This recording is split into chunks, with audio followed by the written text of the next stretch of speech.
What up, guys? How you guys doing? How's it going? Just woke up from a power nap. I'll go live for like an hour to our tops potentially.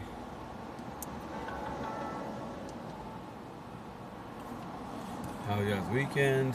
I got back home from Eastern Washington like at 5:30 in the morning, Seattle side. So when you have kids, they want you to stay longer. I tell my kids, love you guys, but like you're not the one driving 4 hours away. So this is part of co-parenting, guys. The intent best possible is to adapt to their environment and then teach your kids not to become toxic parents. Like to everybody out there, like, kids in marriage, don't think about that till you're like 30 or 40 years old. Make sure you're established for yourself as one being, healing journey, mental health, for yourself as one being, the potential to be mental health, healing journey, these types of conversations, especially if you want love, because to check the whole universe, 99% of you do not know what love is.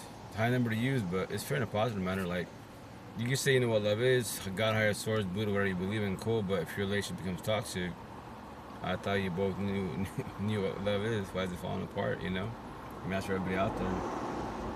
That's why I was one being. That's what I talk about. To my last damn breath. What's up, X-Light? How you doing? How was your weekend? How's life? How's your health? You know, that's what I talk about. As one being, and then on top of that, I'm trying to get more on ink therapy. The downfall that's like we spent and say this like in Seattle. I was trying to find, even Tri Cities, from Washington. I was trying to find somebody that could do like more tattoos for me wise, because my buddy and I, my boy type of situation, different time schedules. I'm Seattle, Washington. He's back in Eastern Washington. So I'm hella busy type of situation. So like he takes care of me, good ass prices type of situation. Could respect me. See my tattoos, guys? They're just words. See this? They're just words. So they are words. They're not like Respect say this. They're not images. They're not pictures. None of that stuff. It's just basic black and white plain text. As tattoo artists, make your money, but respectfully, like, I don't know why y'all be gouging. Like, if it's image, sure, hours, sessions, understandable. Mine are just words. And y'all want like $400, $600 for 20 sentences. My words, respectfully. Are you gonna get your whole body tatted? No. So my whole body, no. I'm doing all my torso. I might do potentially my knees and my ankles, potentially. And if I decide to do it, I really don't wear shorts. I really don't wear shorts. So like, scenario, if I did, it's gonna say this. It's gonna say like ankles and knees potentially, or around that area. It'll say like zombies on both my knees. It'll be zombies. It'll say Paco and Taco, 21, 20 years old. So people are like, what is that? Oh, let me tell you a story. So me as it being terminology, y'all hear the word zombies, you thinking about like movies, zombies and shit, scary flicks, right? Like zombie apocalypse. No, no, no. All my Tetris reason, that's all you zombies, addicts, and addiction. Like nothing wrong with casual drinking, casual marijuana, casual like casual. Here and there, you can trade a liquor. You cool, you get a buzz, you're chilling, right? But when you need it, that's called what? Codependency. You're an addict. End of story. You keep yourself the way I speak. Nobody's beliefs is the issue. Nobody's beliefs. Nobody believes. Wake up. You know what? Today I got anxiety, depression. I got child trauma. I can't look at my exes. I got PTSD. All my tattoos on my neck, right?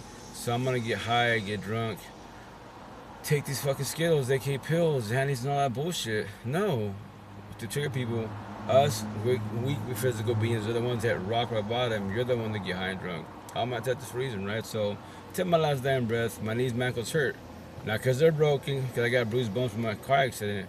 Or I was driving my pop's passenger like 2 years ago, 3 years ago type of situation. On my son's birthday, matter of fact. And my bones bounced off each other type of situation. And now my ankles hurt. Like my coworkers on last Friday, they're like, yo, you okay? Like, why you limping? Oh, you don't know this yet, but I got in a car accident like 2, 3 years ago. Not my fault. Fucking zombies.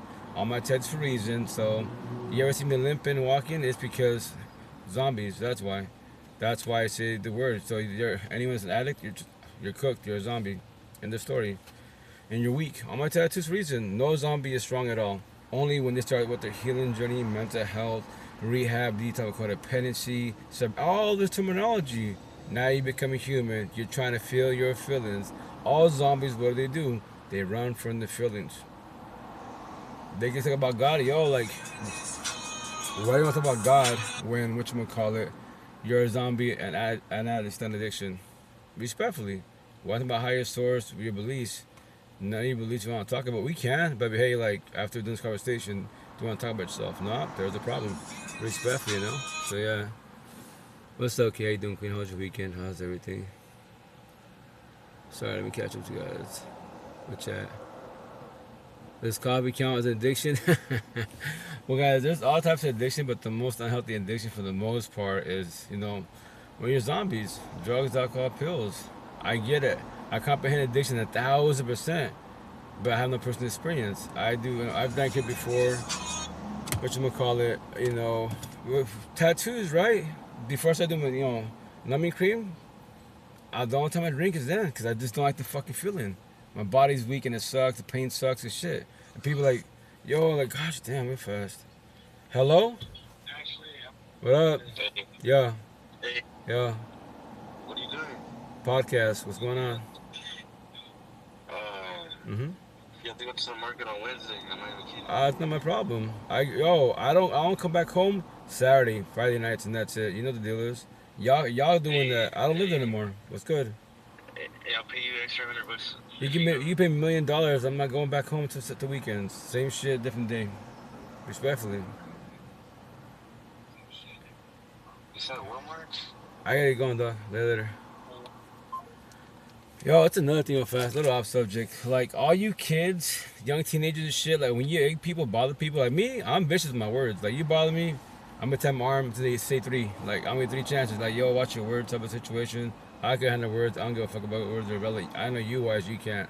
If you want to keep walking the bear, yo, after the 3rd time, gloves are off. I don't care what I say, respectfully. If it hurt your feelings, that is my job, that is my gift. The best part for everybody out there, feelings do not have feelings at all. End the story. In any language, any universe, any fucking language, universe, realm. That's it. No word. Take any of my tattoos in English, transfer to any language, and it has no feelings. Sad does not feel sad. Breakups don't about breakups, and so on and so on. I say, bruh, I've been working out on it all day. Once again, copy's cool. Once again. Whatchamacallit? Yeah, you have an echo. Oh, I have an echo pop. Bruh. And that's the shit. Motherfucking nephews, dude. Like, dude, that the fuck ass. Keep blowing my ass up. Like, tell me, yo, like, I was last weekend for the market. I was trying to sleep. For an hour, they were fucking with me. I was like, yo, next weekend, this ain't happening. That the fuck ass not happening. Try this again next weekend just to let you know you're gonna go with grandpa. Or you're walking home. I don't give a fuck who the fuck you are. If that hurt your feelings, that's my job and my gift. Now, here's the question. What were you doing with your feelings that I just hurt, respectfully? I give no fucks. That the fuck else I don't. Why? They're not my feelings, they're yours. Terminology, do you want to talk about your feelings? You can say no. Bet. That is your choice for wills, but that doesn't make you become vulnerable. So don't ever say God, don't say love, don't say relationships. That the fuck ass. You're toxic as fuck. If you're scared to feel your feelings, why be in relationships? End the story. Hurt people, heal people, every which way. And that's why I tell them I don't really fuck with brown people. That the fuck else I don't. Hispanic and Spaniards culture base. Show me any man, any woman that's brown, Hispanic and Spaniard that speaks the way I speak. And that's all they talk about. Don't bring God in the mix. Do not bring no higher source because I cannot speak to higher source. Physical beings, yes, we're part of God of the universe. Yes, cool. So you're fucking up, you're being a bully. God's not being a bully. He'll bully with the truth. I'm the messenger, I'll bully with the truth. You don't like that shit? Don't talk to me. Keep pushing. Keep scrolling. Don't talk to me at all. Because I keep it 1,000. Around real. I do not hold back. If they hurt your feelings, once again, that's my job, my gift type of situation, you know? They just bored, 1,000 fucking % they are. Family toxic for real, 1,000. No, yeah, family's the worst. But that's why it's being when you're. Remember that when you become adults, right? Keep it simple. When you become adults and you graduate, what are you choosing? What are you doing? Especially you have no kids. Yo, you can diss on all your fucking family. Who gives a fuck? Back in my neck it says blood makes you. It says blood makes you related. Blood not thicker than the water. You know, your vibe would attack your spiritual tribe, your spiritual familia. So I have more family that's not blood behind a cell phone here in Seattle, Washington. Customers and bullshit. I walk the street to Seattle. We chop it up like best friends type of situation. And I don't know them. They don't know I. But why are we talking? My tattoos. What's it about? Mental health healing journey. Oh, really? I go, yo, should take anywhere in my body. If you want to, let's talk about it. Not forced upon. I respect your boundaries. The queens, we talking about some kings. They'll talk about it to a certain extent. But the cool thing about conversations, that's how you get to know people. If you're gonna have a conversation with nobody, you will never know what love is. Why want to talk about how you're sourced, but you don't have a conversation with the physical being, but you want love? Make that shit make sense, respectfully. Why you mad, baby girl? Oh, you guys are here? Fuck, let me block you guys. Gosh damn. End the story. Fucking kids, dude. They're the fuck ass. Why don't you here's the best part, niece and nephew type of situation. Why don't you go to TikTok and go fucking live and do what the fuck I do? Cause you can't. Fuck no, you guys can't. That's why I respect you. I say all the time, yo, I don't fuck with my family at all. They're the fuck ass. Respectfully, what up, Charles? How you doing? How's it going? If they hurt your feelings, I give no fucks. My family knows the way I am. Don't leave them alone type of situation. You don't hold back. I don't hold back. And if I take your energy, that's my job, my gift. Now the question is, what will you do with your feelings that just hurt? Respectfully, Always seeking. Hey, what's up? Always seeking. Welcome to life. How you doing? How's it going? I gotta go to sleep good night. It's good to see you in the light. Oh, I know, guys. I typically go live at night. I'm trying to balance life best as possible because I'm trying to push content, right? So, Monday nights, I'm not trying to, dash for the time being. I'll go live early, then I'll get off live. I'll go work out, shower up, and go back to my job. And then from there, I start doing clippies, aka, clips of these live sessions. Remember, it's a live podcast, Seattle, Washington, living in my van, because my home's 3 hours away. My daughters live there, co-parenting, all this bullshit. That's why I call it the fuck out. These more narcissists in a positive manner. Nobody does what I do. Nobody. Show me anybody in any platform, any live session. They don't do what I do. They get about God. I mention God. I don't emphasize God. Respect. Because here's the kicker. God's not suffering. You are. How's that working out for you?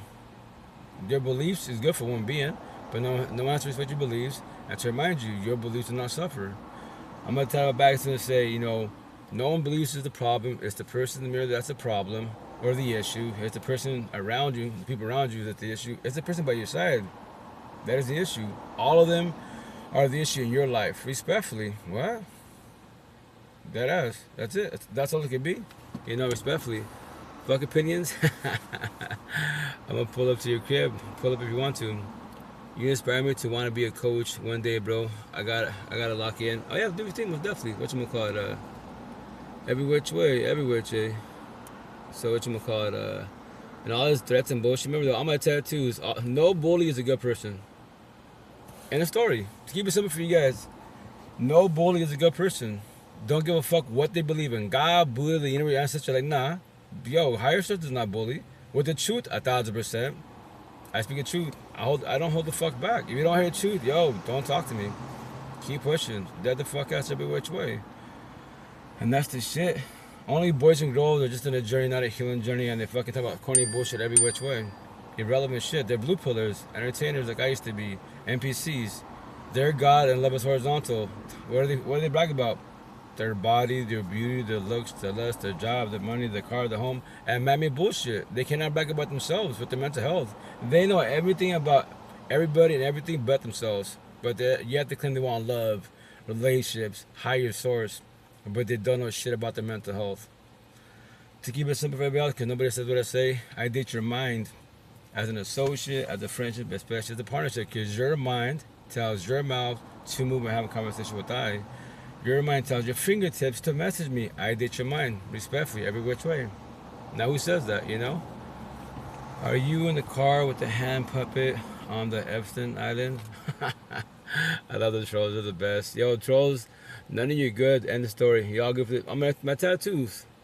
All you bullies, cyber bullies, keyboard trolls, you must should have swallowed you.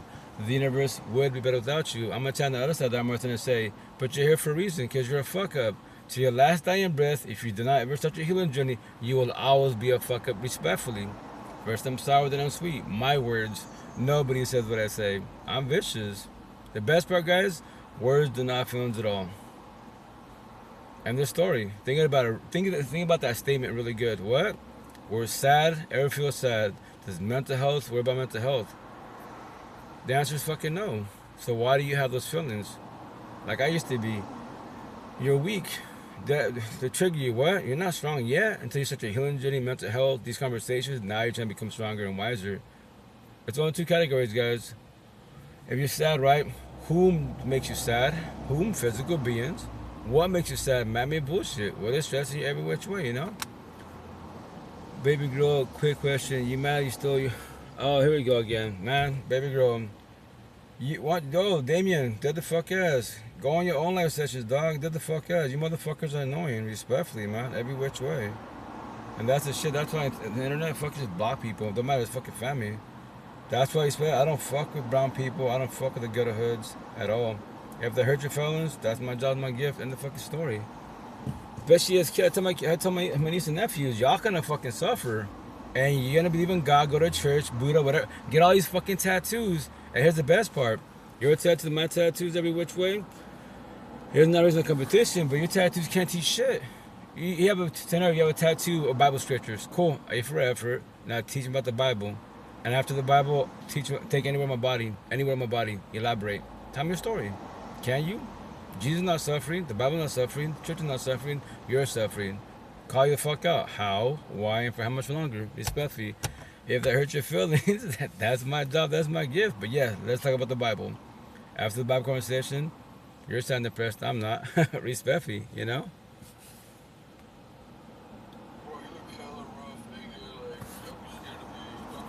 Really? And look who's talking. Keyboard warrior, like your mother and father, every which way. Yeah, your mother and father. Dead the fuck ass. Fucking trolls. Your mother should have followed you. The universe would be better without you. Fucking swear, dude. All you fucking trolls, yo, dead the fuck ass. Your mother should have swallowed you. But once again, you're here for a reason, because you're a fuck up. You know, dead the fuck. I love saying that shit. What? How does it feel to be called a fuck up? Dead the fuck ass. All my tattoos, all you circle zombies, anytime they're trying vertically is gonna say they are good for the streets, toxic love. And that's it. They're good for recreational use. They are good for breeding. So who the fuck are circling zombies? If my regulars, my one-on-ones, they know what I'm talking about. All you new cats that know this conversation, all you bad boy, bad girl, fucker, bully, racist, the black market world, which is gang mafioso, all that black women. You know, cyber universe type of situation, and the zombies addict and addiction. All of them are good for recreational use and fucking breeding. That has to be tatted vertically on this arm. Anyone sees that, yo, are you a fuckboy? That's what you're worth. Every which way. You're good for the streets, common toxic love. You're not good for the homes at all. No fucking home. You are a problem child. Your energy is fucking garbage basura every which way. And everything you touch, you will destroy. And as you're doing this shit, remember my words. My words will be fucking embedded in your fucking head. Fuck, how do you know? Because everybody's robotic. Either you're too empathetic, you're too narcissistic, or you're a zombie addict. You're fucking cooked. No zombie is a good person. Comma. For now. No circle is a good person. Comma. For now. Now who says that? Any platform, anywhere, nobody says that. Because y'all fucking deep in the conversations of titles and categories. Why do you give a fuck about titles and categories? It can't speak to you. At all. There's a narcissist. What's a narcissist? Narcissist, the bad person, right? Selfish, controlling, fuckboy, fuck roll. That physical being is fucking you over. Not his name, not his culture, not his race. He is fucking you over as one being. So why do you allow, if you believe in higher source, why do you allow one person to come in your life to take your energy? Make them sense respectfully, you know? All my tattoos reflect my own life story. Yeah, that's the intent, you know? That's the intent as beings. For sure, every which way, you know? Every which way. Hey, what's up, brother? Hey, man, how you doing? I used to be a zombie. Then I come and fat me off. How's your weekend, brother? But what you gonna call it? And that's the shit. Yeah, if you get tattoos, definitely tell stories. But remember this, guys, to remind you, no tattoo shed tears. Dead the fuck ass. No tattoo shed tears. All my tattoos, these words, they don't shed tears. These are my scars healed. All my tattoos, 99% of you, I used to say 95, now I'm just going all out. 99% of you, all my tattoos are cuts and wounds. You don't believe me? Go any of my platforms, zoom in my pictures, go my back tattoo. All you religious people, it's a big cross. Now read the words in the back of my tattoo. If you want to DM me, I'll send you a picture of my tattoos, all the fucking words. And if it hurts your feelings, it triggers you. How that happen? How can I hurt you with my words? And the best part, words down the feelings, respectfully, you know? Sorry guys, fucking the whole squad's out right now. E-bikes. You know? So I'm about to play some bunch of clips. And once again, all you kids that are fucking annoying, respectfully, your nieces and nephews, that yo, don't play victim. Don't talk. Don't run to your parents and fucking other parents tell soft stories and bullshit. Like tell the whole fucking truth every which way. You're being annoying. Why the fuck you being annoying for? Get the fuck out because you're bored. Every which way. I don't care. Yo, Damien KR, baby boy. Get the fuck ass. Every which way. Like that's a good thing about social media, man. Block you, and once again, your family. Yo, get the fuck ass. I'm ruthless as fuck. I'll say hi to the scenario. Let's say I'm up with my nephews, right? I'll say hi to their parents, their siblings, right? But not them. If I do come in curious, what's up with you? That's it. Yo, don't talk to me. Deadass, don't talk to me. And the story. Now you live with that shit. I don't worry about it. Yo, you can't take my energy. Why bother the fuck out of me, respectfully? As little kids, yeah, you're little kids, quote unquote. Learn from the situation. I told them, what my nephews. Other adults that are too narcissistic, they don't give a fuck. They'll beat your ass. First, they'll do verbal threats, nose to nose. And I have to feel, I have compassion for you. I do not feel sorry for you. I control my empathy and sympathy. You shouldn't have done this, shouldn't have said that. If it's like, yo, KR, kick rocks, leave me alone. And they whoop, yo, I don't feel sorry. Why should I feel sorry for you? When you poke in the bear, why should I feel sorry for you, respectfully? You're not the first nor the last. Guys, everybody's robotic.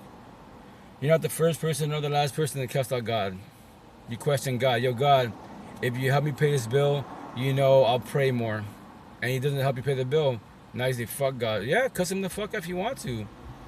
You're mad. You're transactional love. Why can't you figure out how to pay a bill type of situation, Every which way as being. That's once again, as beings, I don't give a shit about nothing horizontal. Man, I mean, worldly bullshit's irrelevant. I want to know about you as one being. Face to face behind the screen. Teach me about, especially, yo, I got tattoos, you got tattoos. To call you out. What's your story about your tattoos? Respectfully. Like, what's it about? On top of that, if you have mental health issues and all my tattoos, anxiety, depression, but yeah, get all the tattoos you want. Sleeve the fuck up. Get all the piercings you want. And when your body has no more room for piercings, what's the next thing you're gonna do? Fucking laser them fuckers off and do it all over again? Respectfully, like, bruh. Hey, bro, how you been? Some inspiration. I'm doing good. How you doing? How's it going? How was your weekend? How you holding up? I say respect once again, guys. Like, I control my, narcissist traits to a certain extent. Like, yeah, like, when it comes to kids are the ones that will bother me because they don't know this conversation. And not really nieces, more than nephews. It's more on the male side. More males are more narcissistic, like the bullying bullshit. That's why I tell me, yo, learn from this conversation, man. I'm just warning you. When shit happens to you guys, respectfully, I really don't care. I don't care. It's called compassion. I control my empathy and sympathy. You as beings, especially empathetic people, all you square people, if you're not control your empathy and sympathy, then you're the one that cannot verbalize boundaries. You're gonna fucking think you're God, the universe, try to fix and save people. Nobody can. Guys, to remind you guys, nobody, zero. Nobody is the one for nobody at all. To remind you, you have to comprehend that. You can believe that God, the universe, is sending you one being to show you love. Yes, potentially. And did you know they can walk away? What are you gonna do when God, the universe, sends this person to love you to the fullest? Now you can be authentic yourself, and that you both go to sleep. And 3 years solid, everything lovey-dovey and bullshit, God, Buddha, whatever your beliefs are, and magically you wake up. And your partner that you love, the guy you never sent you paid on, manifested on, they don't wake up next to you. You ready for that? That's called rejection. That's called what? Death. That's called what? The grieving journey. Now you be mad at God, the universe, because what? You can't function without a being? Welcome to codependency. It's going to hurt really fucking bad. And your beliefs potentially go out the door, because now God, the universe, took this physical being by your side that made you feel good. You can be authentic yourself, right? So why can't you be yourself, authentic yourself 24/7, 365, respectfully? Stop being codependent, especially adults, guys. Stop being codependent people.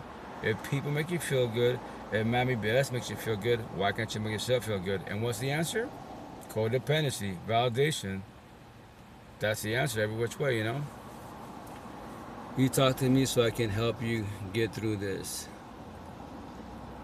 Why they bother you? Why they bother me? Because kids bother me in general. Why it's especially when you're not just fucking being bothersome. If I'm trying to sleep, let me be. That's a shit that if somebody's tired. Remember to pay for it to you guys.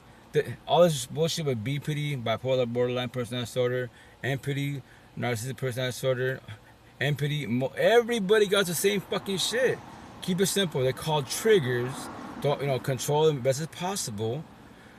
If not, you'll become triggered. The devil will come out of you, and you're catching fucking cases, especially when you're exhausted. So when someone's, yo, I'm trying to go sleep, please let me be. And you keep bothering, what? You keep bothering him, yo. I already told them, hey, the day somebody whoops your ass and I hear about it, I'll be, why are you telling me this? I don't care. And everyone's like, what do you mean you don't care? That's your nephew. That's your niece. I already forewarned them. They don't have to comprehend this shit. They done the hard way. The idea, they comprehend that from the ass whooping, that, you know what? I tell my nephews, when you're getting your ass kicked, right?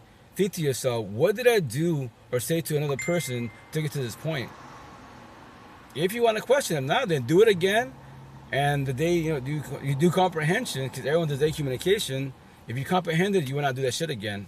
Obviously, you're going to ask it the second time, the fourth time, you did not comprehend it. That's why when you comprehend why you're doing wrong, you won't ever do it again. Comprehension. I can't do comprehension for no. I'm a single father of kids. I cannot fake change and understand none of my kids. Physically, yes, I can. You can say people physically, yes, you can.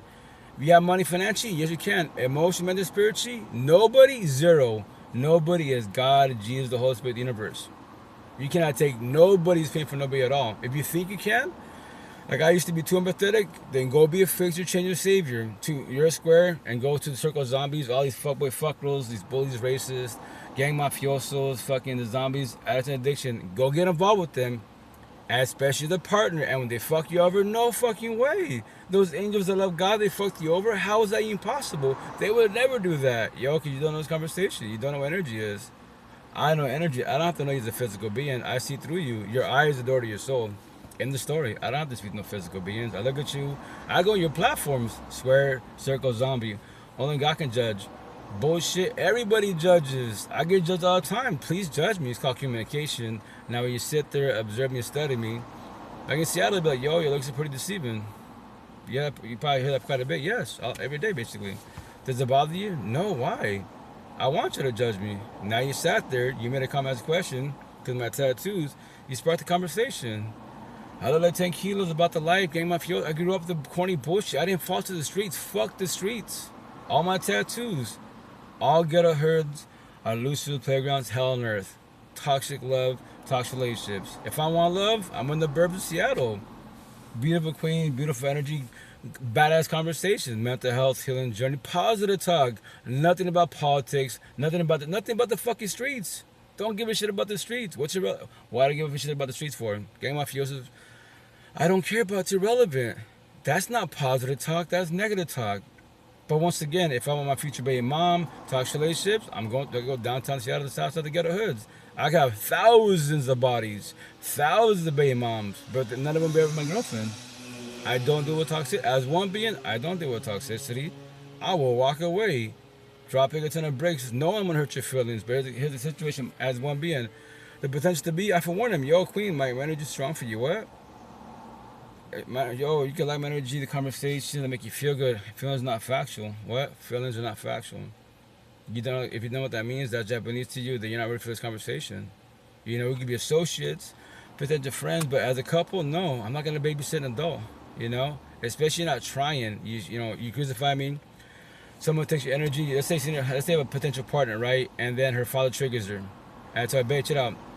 Remember this. Give your pops grace. Different generation. He's in a journey, not a healing journey. You're doing a healing journey. So when you speak positive talk, he's in. He probably believes God will change his ways. How old is your father? And he's still bullying you. And what do you want me to do about it? Talk to him? Isn't it just trigger him? On top of that, you go talk to him, go to church with him, and when he's talking shit to you, church is not talking shit, the Bible's not talking shit, he is talking shit. Respectfully, your father's more likely to die like that. Because why? He is on a journey. Nothing about mental health. He can know scripture, but how can you know scripture, God hide your swords, but you're bullying people? Make that shit make sense. So, you are love, healing journey, so here's the kicker. Stop talking to your father to make less stress in your life, but you won't do that because that's your father. Respect your elders. Respect your elders, comma, if they respect you. That's what I say. What? Traditional ways. Yeah, respect your elders. That's all you say. That's all. It's a period. Nah, fuck that shit. Comma, if they respect you. If not, what are you choosing? What are you doing? Stay there? Sit there, entertain? Validation? Speaking about your boundaries, yo, you're speaking to a fucking wall. Why stay there? Why waste your energy on someone does not want to comprehend? They're scared to become vulnerable and express their feelings. But if you want to, that is your choice for will. That's my tattoos. I sit on my couch, eat my popcorn. All my tattoos, all your blue pillars and red pillars, you're free entertainment. I'm gonna turn my TV on. You guys are free entertainment. Like I used to be you guys. Sit there and waste energy on wrong people. Fuck all that bullshit, respectfully, you know?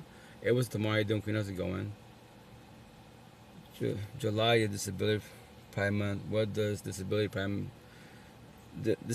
mean to you? Oh, popcorn sounds good. Well, yeah, disability wise, with the physical body wise, potentially mental health type of situation, and that's why we trying to say this guy's like. I think my daughter was saying like the whole thing. Last month was mental health month. I was like, why does it have to be a month? Mental health it should be every fucking day. Why in America? Can't say in America, in this fucking man-made world, they have these bullshit months and bullshit. Like, bro, Pride Month should be every month. You know, whatever the fuck it is, DB. I don't give a shit whatever these bullshit months are. Do it every day above ground. You as one being, how are you doing with your feelings with your mental health? But you don't want to don't talk about it. Don't worry about it.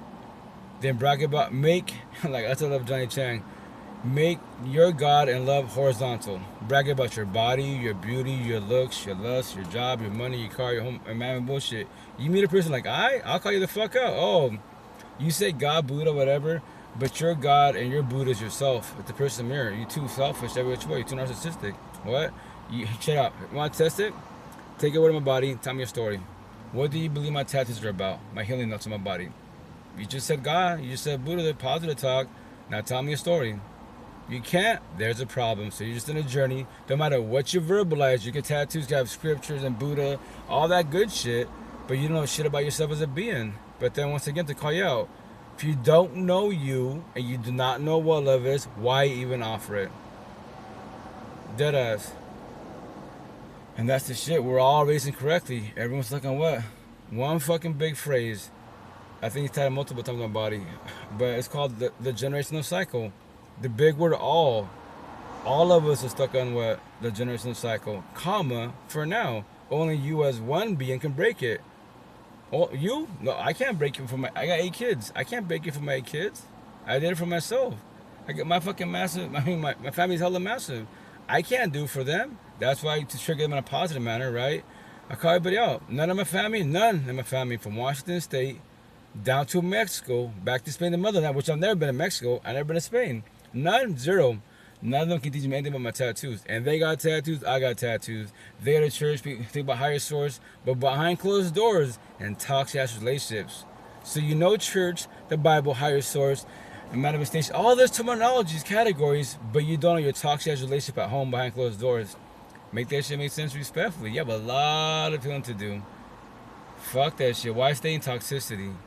The real war every day above ground is what? In your 4 walls, your mental home, those 4 walls, your physical home, those 4 walls. Before you go to that one door into the matrix, you go to school, you go to job, what the fuck you doing? But then you're in a toxic ass relationship. Why do you? I tell the customers here, I was talking to that queen because my tattoos. So I go scenario miss, not factual scenario. Let's say you're not together in the beginning, lovey-dovey and bullshit. God, Buddha, with all this terminology, right? But here's the kicker: our relationship starts to become toxic. Your set of my set, right?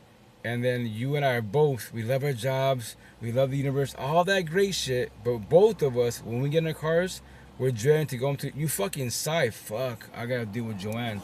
I told her respectfully, I'm blunt, the fuck I do? I don't gotta go home, I won't go home to you. If we talked about this shit, you look at me, you don't say nothing, you shut down, you build your walls, you crucify me, you need your space, yo, babe, potential, number 3 chances. What? I'm gonna give you 3 chances. After that, I'm not coming home, what? I am not coming home. But my stuff, keep my stuff. Here's the best part. To traumatize you, even more than you're about to be traumatized, because it's called rejection. Every item that I own that stays in that household, if you don't get rid of it, you're going to think about me.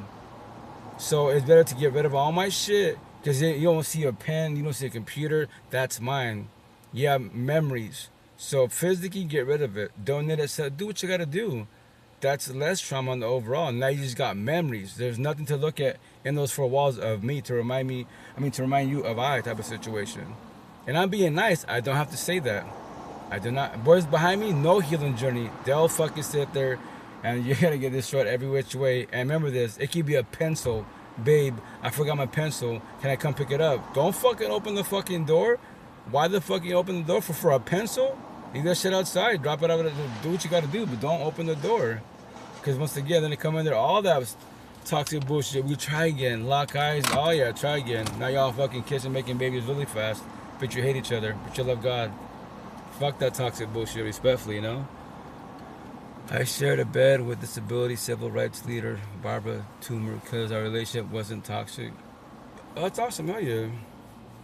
Well, that's the intent is being, especially the adults, like help each other out. Be like compassionate, be mindful, best as possible. But once again, on the overall, I keep it simple. If you're a square empathetic person and you do not know how to control and protect your energy, you don't have to realize boundaries, you know. And you can remember this, to keep it simple, guys. You can verbalize boundaries to remind you to put fear in a positive manner. No one has to respect them. To remind you, nobody has to respect your boundaries. Know your standards. If they don't, every day above ground, we have two same gifts. Every being your first breath, what is it? Choice, free will. What am I choosing? What am I doing? What are you choosing? What are you doing? What the fuck is everyone choosing and doing? If someone's in your life and they're choosing and doing to hurt you, to take your energy, past boundaries, not respect your red flag, then what are you doing there? But that's my dad. But you're an adult. Can you fend for yourself? If you're in middle school, high school, you can't. Yeah, financially you can't do for now. Then it sucks. But the shitty situation, you adapt to the environment for the time being. The day you can actually leave the household, graduate, get a little job, don't matter. But yo, if you gotta live in your fucking car, like that's what I'm doing in Seattle, Washington. You know, my home is 3 hours away. My daughters live there. I'm paying for shit. I'm not even physically there. They're, you know, they're not financially not doing correct, not yet to the fullest, right? And I tell them to bully them in a positive manner. Like, why am I paying for shit that I'm not here no more? Here's the best part. Not a lot of people, especially the adults, won't do what I do. They won't live in their vehicle and all this bullshit, you know, pay to. So it's a lot of shit going on. But as I'm living in my man, these 4 walls, I don't got a partner. Been single for 4 years and 4 months now. I can have a girlfriend every day above ground, but I don't date girls, only women in the healing journey. So there are a lot in the healing journey. I prefer a waking woke journey. These deep conversations, on top of the potential to be as what I do, your queen miss potential. You like me energy? Take a word, healing note, tell me a story. What do you believe? What do you believe my tattoos are about? You know, you just said God, manifestation, healing, mental health. That's beautiful terminology. Now tell me a story. If you can't tell me a story respectfully, it's not going to work out. Respectfully. We haven't tried. Do you know what energy is? Can you see future in a positive manner based on a conversation? I go to any platform, any potential queen or a king. If you call you circle, zombie, or fucking, you know, a square. Square your love, circle your toxic love. If you're a zombie, yeah, you're fucking respectfully. No zombie in the universe should be a relationship at all. Zero, none of them. Because all of them will lie. They will sell you dreams, and guess what? Come to find out, low key, they're alcoholics, they're fucking pill poppers, blues, fancy, all that shit. But yes, cosmetically, they're beautiful. Cosmetically, tattoos of God, higher source, manifestation. Well, I've seen it all. But their God and their love is horizontal bullshit. And you have a kid, about to have a kid. Guess what? Have you heard of co-parenting? It's gonna hurt really fucking bad because you're about to lose your family. Or, traditional corny fucking ways you do it for kids, religion, culture. Because your parents, grandparents, fuck all that bullshit. It's not going to work out at all, man. It's not going to work out. Suck to say, but it's facts. It's not going to work out. But if you believe God and higher source to do it, you say that all you want, but higher source is not suffering. Higher source is not dealing with fuckboy fuck girls. You are. To call you out once again, how, why, and for how much longer respectfully, you know? I'd rather hang out with grandmas than fuckboys. Facts. 1,000. Co-parenting equals ouch. Well, it does. It does. That's why I do this podcast. I've been doing it for 6 years. I started my 7th season. I am a broken record.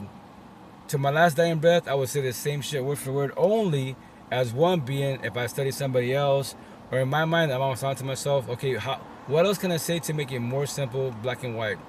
Because we're taught that life's, like I used to say, like also ways, life's a bitch, life's hard. You don't know this yet? Like 90% of you don't know this yet? Life's pathetically easy with the train top. What? It's pathetically easy with the train top. You just don't know that yet. What? Comma yet. The day you start your healing journey, mental health, real support in these conversations, you will comprehend what I'm telling you. You just don't see it yet. Well, I'm suffering. Okay. Do you want to talk about your suffering? No. Cool. I respect your boundaries. There it is. There's the dilemma. So you say you're suffering, but you don't want to talk about your suffering. There's the problem. Jesus is the only way. Traditional ways. Okay, my tattoos, right? On both my shoulders. Everyone's God is good, right? So it says God is good, but are you good? God is good, but are you good as one being? Nobody's belief is suffering at all. God's not suffering. Jesus, nobody believes is suffering. You're the physical being that's suffering. To call you out once again. How, why, and for how much longer? It's all in two categories that make you suffer. Physical beings, whom is it? A physical being, or man-made bullshit. What is it? Your job, the bill, your weak ass body because you're sick. Yeah, that's all it can be. No, once again, to keep it simple for you guys, you know to comprehend this. Other than physical beings, technology, the AI, ask anything man-made for advice to life. I'm here in Seattle. I'm by the water. Hey, water, what's going on with you, man? See my neck tattoo? I got anxiety. What do I do? What's that water? Crickets. Hey, fucking King Kong motherfucking yachts, big ass boats for Alaska. I got PTSD. What do I do? Hey, fishes. I'm stuck on my ex. What do I do? Fucking crickets. Only physical beings can speak to me and the fucking AI. That's it. Nothing else man can speak to me. God, the universe? Yes. God sends us beings as messengers and to come to tell you a story, to forewarn you. If someone comes in your life, any platform, face to face, and gives you a positive message, yes, analogy, metaphor, that's God, universe, and a physical being, the plant of the seed. Now, what will you do with this conversation? What are you doing in a relationship, right? And you don't, in the beginning of it, wise, right? It's lovey-dovey and bullshit, but someone comes up to you, yo, like, I don't know why you with them. What? And you're like, what the fuck? What do you mean? Like, I love, yeah, you guys love each other, but you don't see what I see. You are love. Your partner that you love is toxic love. What are you gonna say to that? Oh, you crazy? What the fuck? Fucking weirdos and shit. Because you're just on a journey, not a healing journey. Trust me, the day you do a healing journey, more on the waking woke journey, you comprehend who is love, who is toxic love, who's cooked, the zombies, the addicts, and addiction. You won't fuck with my tattoos. You won't fuck with circles nor zombies. As associates, yes. What I say in my terminology, if they're not too toxic, the virus not too toxic, I will call him or her a friend. To call my girlfriend, fuck no. I don't deal with toxicity. She can be pregnant. I'm still walking away. I've been doing co-parenting. But my situation potential to be, yo, I don't deal with toxicity. Queen babe, they went off the rip. Throughout the relationship, remember this. If I'm too much for you, you don't like the way you're speaking, you won't hurt my feelings. A zillion queens of the whole universe, why would I say about you, one, respectfully? The door's right there, babe. What? It's right there. You don't have to talk to me. Go through that door. Do not look back. I am not your kid. You are not my kid. Stop worrying about adults. Go through that door. Go where you gotta go type of situation. Respectfully.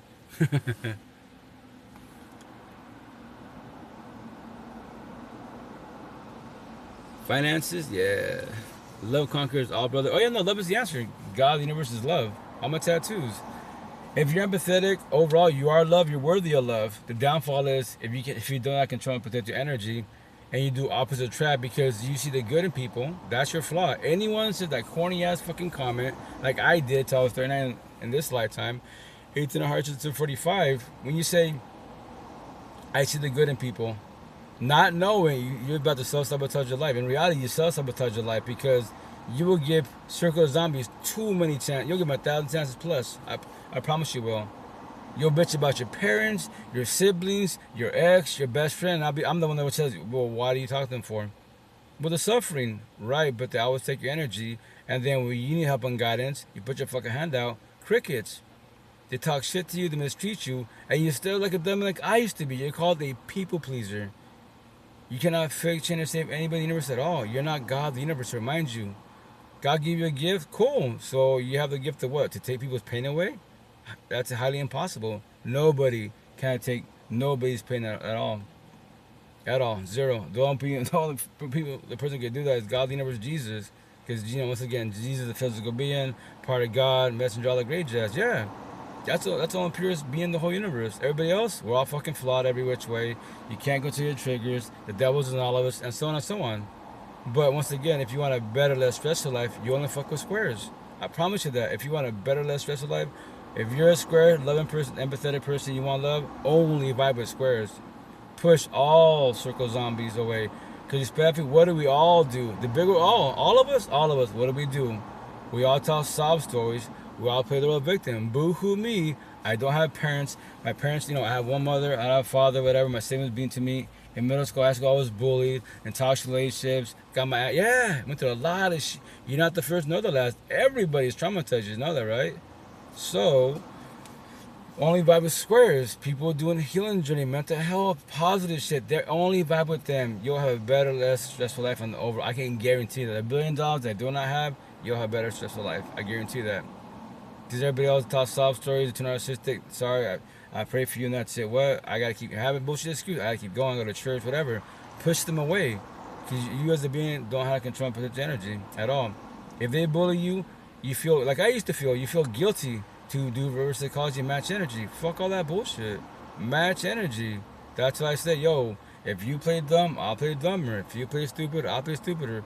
If you can't handle the words, please don't open your mouth. I will traumatize you. I promise you 1,000 in your mansion. And if there happens my neck tattoo, I will add a door of pain. I guarantee I will. So why, if someone forewarns you, like, yo, don't say nothing. Yo, just be humble. Keep it to yourself. What? Let's do this. Okay, gloves are off. Remember this. Words do not have feelings at all. So now there you are. You're about to become sad, depressed, bitter, hateful. Before you pray to God of the universe, before you say you love your kids, anybody, I'm the first thought in your mind. Fuck that guy with the tattoos. That's your first thought? It's not always not competition, but I'm winning. Why do you allow I to live in your mind rent free? That door of pain. Why do you allow I to own it? I own it. I don't even think about you. I pray for the universe. I go my day of my life respectfully. You know? Let me bounce around, guys. Ooh. Hey, what's up, smelling time? What's going on? I'm almost said that too. That's a while. What did you say? I'll interact with you only. I think Guido is in the middle of a monologue. I'm going back and forth to live podcast. Once again, guys, nobody does what I do. That's why with chat, I gotta go back and forth, so I apologize. I'm only one being. But I love doing this for you guys. No, people go live, right? But they don't do live podcasts because they can't control the triggers. Bullies, I love bullies. I love all bullies, man. Because all bullies are weak. If you're bullshitting, cracking jokes, be mindful because guess what? Before you start cracking jokes, y'all cool type of situation, but now they're getting the feelings, they can realize I'm good. No, they're not. You know before you, the comment you said, whatever subject it is, they're all chopping it up, being laughing, positive energy. Now the energy shifts, they become serious, they become quiet, I gotta leave. But they would, because they don't want to verbalize that you actually hurt them. So that's why if you're mindful or sit out, you can say they can verbalize, I'm good. Okay, you verbalized it. I know energy. I apologize. That word, that subject, I try to avoid it best possible. And they guarantee you, as you're verbalizing that, in their minds, you'd be like, how do they know that shit? Like, bro, like, are you a mind reader? Like, no, I was you. Yo, you're not gonna hurt my feelings type of situation. But anyone that authentically bullies, the beliefs are not bullying you at all. That physical being, I love saying this shit. His race is not bullying you. His culture is not bullying you. His name is not bullying you. He is bullying you because he's too narcissistic. So why do you vibe with him? Why do you have that one physical being that every time you think about him, especially be around you, like, fuck, you don't have to deal with no, but if we're all adults and you can, fend for yourself, you don't gotta deal with no adult at all. You can cut off everybody. And with this technology, man, maybe there's no physical beings around you that you can speak to. All these platforms, Spotify, YouTube, so much resources. We are blessed with technology. You cannot feel, it's highly impossible to feel alone when you have technology. Deadass, so much resources. If you want to work on your mental health, you don't have to. Nobody has to. But once I get to call you out, there's no way you can say love and you did not work on your mental health. Because once again, you can push me away. I love saying this shit. Push me away. I'm a nobody to you. But then you say you want love, you get a partner, and then scenario, whatever. Let's say whatever question I should ask you right now, right? Face-to-face behind the screen, and you push me away. Cool, I respect your boundaries. But I'm the person that planted the seed. Yo, you ask for love. You ask God, the universe, to send you this being. Let's say you get this person's being that loves you, quote unquote, and now the person that you love asks you the same question I just asked you. What will you do with the person that you love with that question? Remember, you love them, so you're scared to become vulnerable. So you crucify them, you build walls, you need your space, and you push them away, then you are the problem. And once again, I plant the seed of fear. What? You don't comprehend anything I just told you. But remember this: as you're doing it, remember my words. And it's not even about being right. Everyone's robotic, respectfully, you know.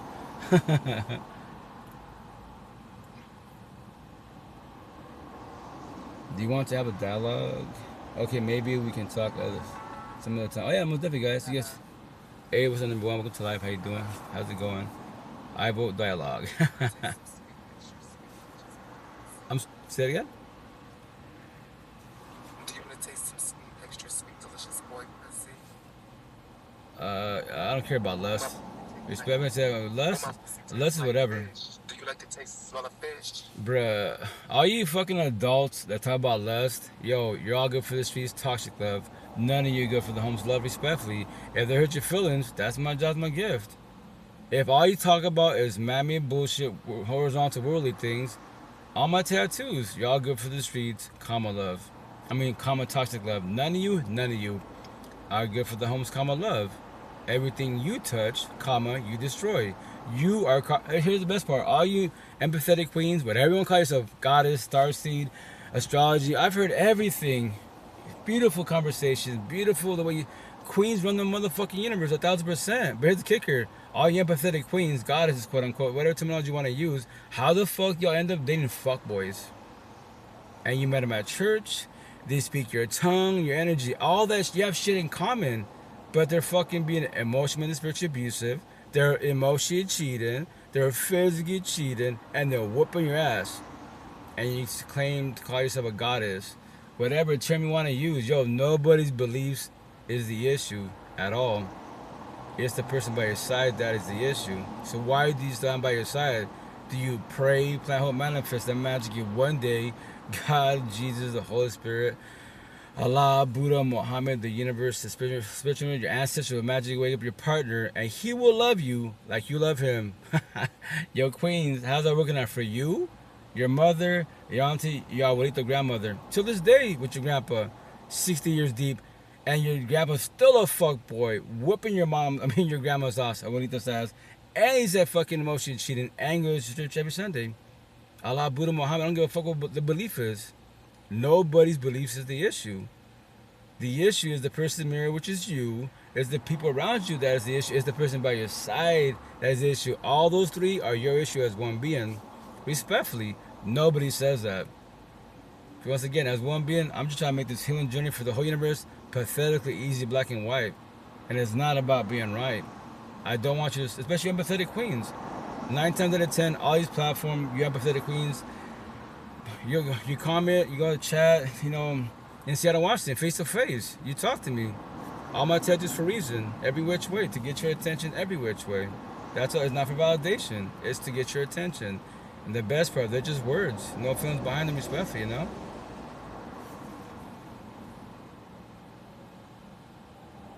Joseph Smith is everywhere. I look in Utah. Who is Joseph Smith? I'm asking tomorrow. I don't know who that is, respectfully. You want to elaborate who that is? And once again, guys, especially queens, I say all this shit respectfully. Like, that's like, there's a lot to talk about. How can you say you want love? You can post about it, do poetry, talk about God. Hey, yo, your beliefs are beautiful as one being. Remember, as one being, your beliefs are beautiful, exotic as fuck. As one being. To remind you, no one has to respect your beliefs. No one has to respect your boundaries. No one has to respect your standards. If they do not, why do you have them around you? Especially, once again, if everyone's adults, quote unquote, why are you scared to hurt people's feelings? If they're hurting your feelings and you're scared to hurt their feelings, make that shit make sense. They've been hurting your feelings. Joseph Smith equals Mormon, prophet, and founder of the Latter-day Saints. Oh, religious universe, whatever you want to call yourself, Catholic, Christian, Mormon, Jehovah, cool. Here's the kicker. Like, whatever you believe in God, right? Cool, you're Jehovah. Remember this, your caregivers, your parents raised you. I'm born as a Catholic. Call me Catholic Christian. You can call me that. Yeah, I'll call myself a Catholic, sure. I'm also spiritual to a certain extent, right? But I keep it simple. Yo, that Bible, the Bible's not suffering.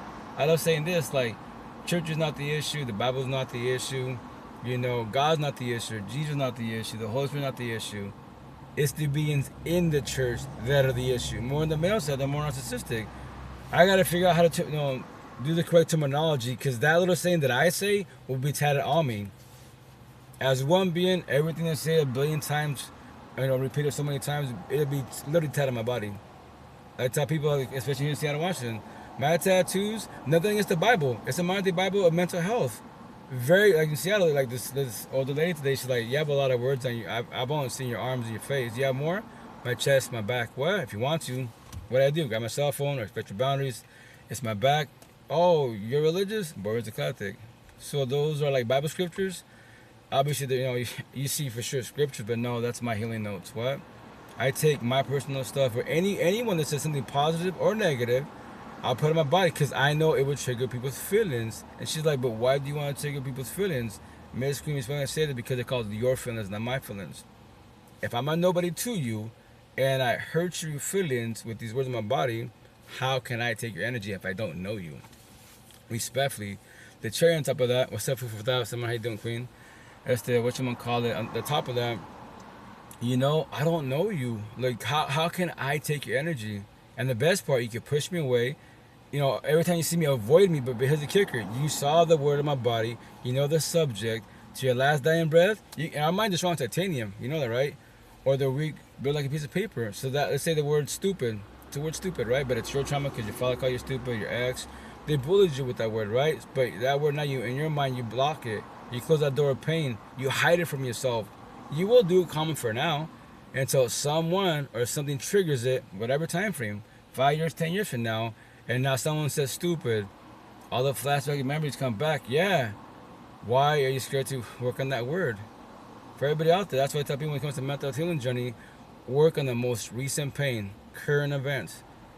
A lot of people try to do that. Let me work on my child trauma with my parents. Well, if you're going through a breakup, you can talk about child trauma, but here's the kicker. Why don't you work on your energy on the recent breakup? That's the most recent pain. That would be the correct way. But once again, if you can do back to forward, go for it. But we start spiraling and you start losing, your temper, your anxiety. Like, why? Like, why don't you work in on the most recent pain, I've been single for 4 years too. Don't you miss sex unless... Okay, here's the kicker. So I do my celibacy wise, right? But here's the kicker. Here's the kicker. In social media, especially in TikTok and all these other platforms, just because you're celibate, if you're both celibate, it does not guarantee you a fucking, a monogamous relationship, a healthy, loving relationship. It does.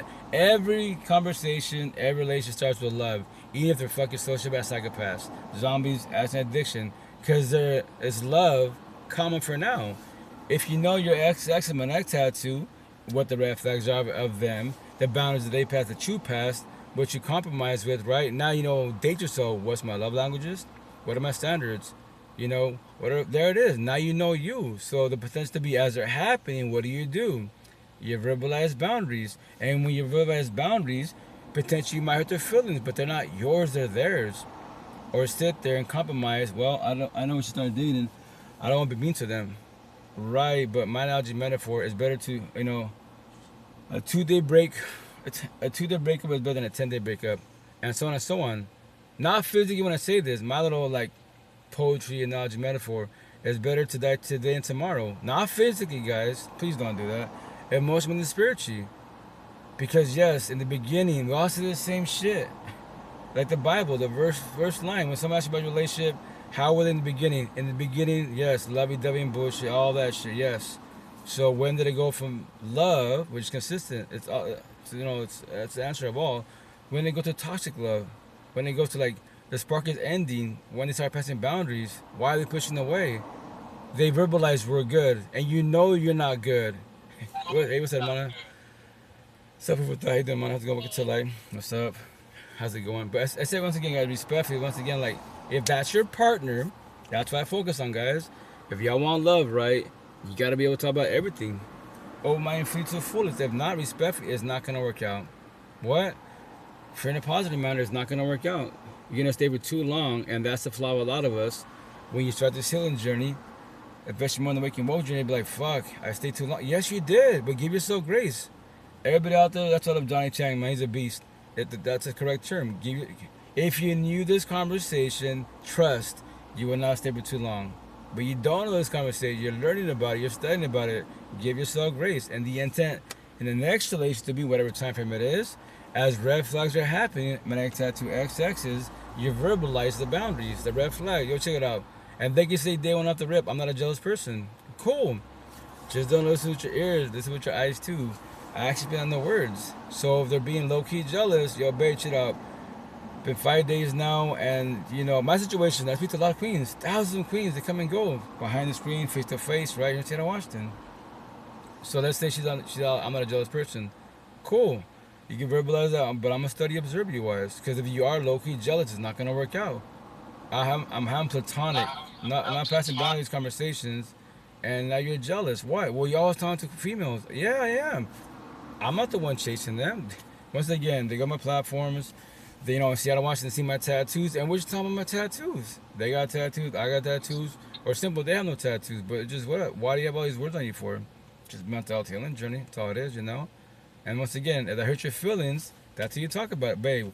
What's wrong with yo? Well, how would you like it if I talk to guys? I don't care, as long as it's platonic. But if you're emotionally cheating, then there's a problem. What's emotion cheating? Nothing wrong with looking. But when you're starting gawking at another guy, girl, whatever you're into, in front of your partner, especially in front of your partner's face, right? You can't control your lust. It's not gonna work out. End the story every which way. That's why they're called red flags. If you control your lust, then you're cool, you're blessed. You can do A, B monogamy. If you cannot control your lust, you can't do monogamy. You can verbalize the shit all you want. No, it's not gonna work out. What's that, man? I don't want waste celibacy. That's relevant. Don't match energy with adults not playing nice. But once again, yeah, tomorrow when it comes to teal season, of course. So okay, so I'm 4 years single, right? 4 months single. There was 3 potentials. Yes, I was celibate for like almost 2 years. That one didn't work out because respectfully, okay, the intent, you verbalize potential. For example, food without share number 1. Welcome to Live with Mana. No passive boundaries. Y'all was on point. Love your energy. By the way, guys, she's the beast. The way she speaks, I speak my way. She speaks her way. And the cool thing is, beings like, I say respect what I observed, right? For the most part, on the overall, a lot of empathetic queens, you're beast, man. I love the way you speak to the fullest because a lot of you are empathetic, healing journey, mental health. Us men, for the most part, are not taught logical, but fuck logic, respectfully. You know, respectfully. When you have logic, you know shit about feelings, respect, because you share to become vulnerable. That's why I tell the queens, best as possible, give us men grace, best as possible, because we're not taught any of these conversations. We provide. Our love language is man-made gifts, but when it comes to our relation becoming toxic, in the beginning, buying gifts is cool. It's lovey-dovey and shit, right? But as it becomes toxic, hey, babe, like, thank you for the gesture. I love it every single time. But now all I want from you is to sit down and talk to me. What is going on with you? That's all I want from you. Please, save your money. It's not even that. Like, you know, we don't have to go eat. Just sit down and talk to me. That's it. That's all I want from you. And that's the part for us, respect, it becomes more like scary. I used to be that, like, my dad didn't teach me this. My brother, none of my male friends, family, no male person taught me any of this at all. And that's the shit. That's the part, like, it becomes hard, man versus like, if you're dealing, that's like, once again, healing journey. If you're doing healing journey as a being, especially empathetic queens, and you keep it simple, straight, right? You want to date a man, make sure on the overall, he is verbalizing, talking about this on the overall. Potentially, maybe you can make this work out. If not, respect it for one, you will do opposite track once again. In the beginning, love, and when it starts falling apart, if you've been doing healing journey, quote unquote, the intent to observe it and to talk, yo, babe, but you can verbalize we're good, but like, we're lovey-dovey, texting, calling. Now we live in the same household and we don't talk to each other. We live in the same bed and we don't talk to each other. But before, last 6 months solid, last 2 years solid. But what's happening on your side? And they get realize we good. Like, okay, you say that, but I'm just to let you know, every day you keep doing this, I'm gonna be bugging you about it. Hey, babe, is there somebody else? Are you becoming bored? You know, you thought you was ready, but you're not ready. That's why I tell people, guys. People mention rejection. I emphasize it. You as one being can handle rejection. It sounds like harsh to hear, but you gotta hear the truth. You don't have to. You're like, yo, scroll, keep pushing, right? In Seattle, I tell Queens, you saw me, keep talking, keep pushing, keep walking, right? But no one's gotta stay, guys. Respectfully, it's fear in a positive manner. No one's gotta stay. That's the scary part. Trust me. In the beginning healing journey, it's very, very scary. More in the awakening woke journey, you already know this. Like, they're leaving. Okay, cool. It's happening. It's happening. Now, what will happen to you as a being? You know. I want to date Mr. Belvedere, the butler in the old TV show. Yeah, but we trying to say this. TV shows are beautiful. Disney's phenomenal. Animes, I love anime. I'm an anime geek, right? Yo, guys, check it out. You want to see like love, right? Go on Netflix. If you can't find it, you got torrents, right? Just type in the word bubble. It's an anime, right? I'm not gonna ruin it for you guys, but watch it. If you pray by manifest, whatever you believe is right, ritual, whatever you do, right? That God, universe sends you this being. Okay, let's scenario. Let's say He sends you this being that matches energy. These conversations, deep as fuck, right? Phenomenal. 1 year, 4 years, 5 years solid. And remember, there's two grieving journeys. First grieving journey is called death. They're not physically here no more. We all know that. Everyone that knows that being not physically here no more, right? And then the worst grieving journey when someone's physically here, no contact, block, breakup, divorces. Yeah, that's the worst one because they're out there doing things type of situation. You pray they're doing better themselves, and sometimes we over worry about them because you know how they are. Potentially they might get in trouble. But yes, to remind you guys, that's not your kid. But yes, I make it sound easy, right? So, but keep it simple. The first one, when someone passes away, so what do you do when God higher source sends you this being? And once again, this is it's a pretty bad scenario, but it's it can potentially happen, right? Because death has no ways of dying type of situation. So you're both gonna sleep. 1 year solid. Everything's phenomenal. The best person in your whole life. You can be traumatized. Introverted type of situation at work, in the street. But when you get in your car or your form of transportation, going back to your partner, fuck yeah, you are blessed 1,000%. You close that door, it's heaven on earth. Like you don't have no worries. You can be authentic yourself, right? So you both go to sleep, and you wake up, and they don't wake up. You ready for that? Can you handle that? You probably cuss out God, the universe. You probably really become bitter, hateful. You can become so narcissistic. You become a sociopath psychopath. Respectfully, because you're mad because respectfully you had it. You finally had a taste of love, authentic love, unconditional love, and now it's gone. That's why once again, forewarning: watch Bubble. The best part. It's just a cartoon.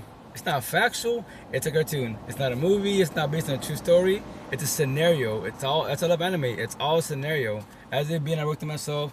I'm just like, that's me. Deadass. As one being, I really don't shed tears. I will watch movies, kinda. Anime, yes, because I'm like, you know what? That's fucking love. I know 1,000,000,000%. That's fucking phenomenal. When will I have that? That the fuck ass. When will I have that again? Will I ever have that again? I love myself 1,000,000,000%. I'm blessed. That's why I'm still chilling. I can respect when I say this. I can have a girlfriend every day background, but I don't date girls. Only women, the healing journey, these conversations on the overall. And then we talk to each other. Hey, babe, I remind you as a being. And to pay for it to you, queens, a lot of men, they can verbalize healing journey, but the situation is, if not, I remind you, hey, babe, chill out. If there's too much for you, you can leave. What? You're not going to hurt my feelings. I can't rejection. That's positive. Anyone verbalize that, I can't rejection, and you didn't say that, then you potentially can handle it, right? But as couples, the intent to have these conversations on the overall, guys, if that's a person you love, talk about everything. That should be your best friend to the fullest, right? You got your best friend, yeah. You're thick and thin type of situation, but this is your partner, should become your best friend also. If not, no words or pictures and videos, social media, a power couple. And we look phenomenal, beautiful, exotic, awesome. Let's say scenarios that talk about us, but behind closed doors, that's the dilemma. We can't talk to each other, Relations show you what you need to heal. 1,000%, very factual. And then, Mona, if you want to say anything, because I'll be talking, you can jump in, please. What was was it a question or a statement? Oh, that's a statement. Tamara says, relationships show you what you need to heal. For you as one being. Or actually on both sides. I would say so. Yeah. I agree with that. I think sometimes relationships do show you what you need to heal. And also what you need to work on, right? 100%. I think there's a difference in that. Healing is internal and working on is external, right? So Correct. Let's say you need to work on communication, right? You got to practice that. You got to kind of do that. The healing process is within. I feel like it's more of like an internal thing. What are you battling? What is triggering you? What is making you feel a certain type of way? There's a lot of things that self-reflection is the time for growth. Healing is a time for growth. And to see that we're all flawed. It's not that one is more perfect than the other. Right. It's just one is willing to work on it and the other stays in the state of denial. Correct.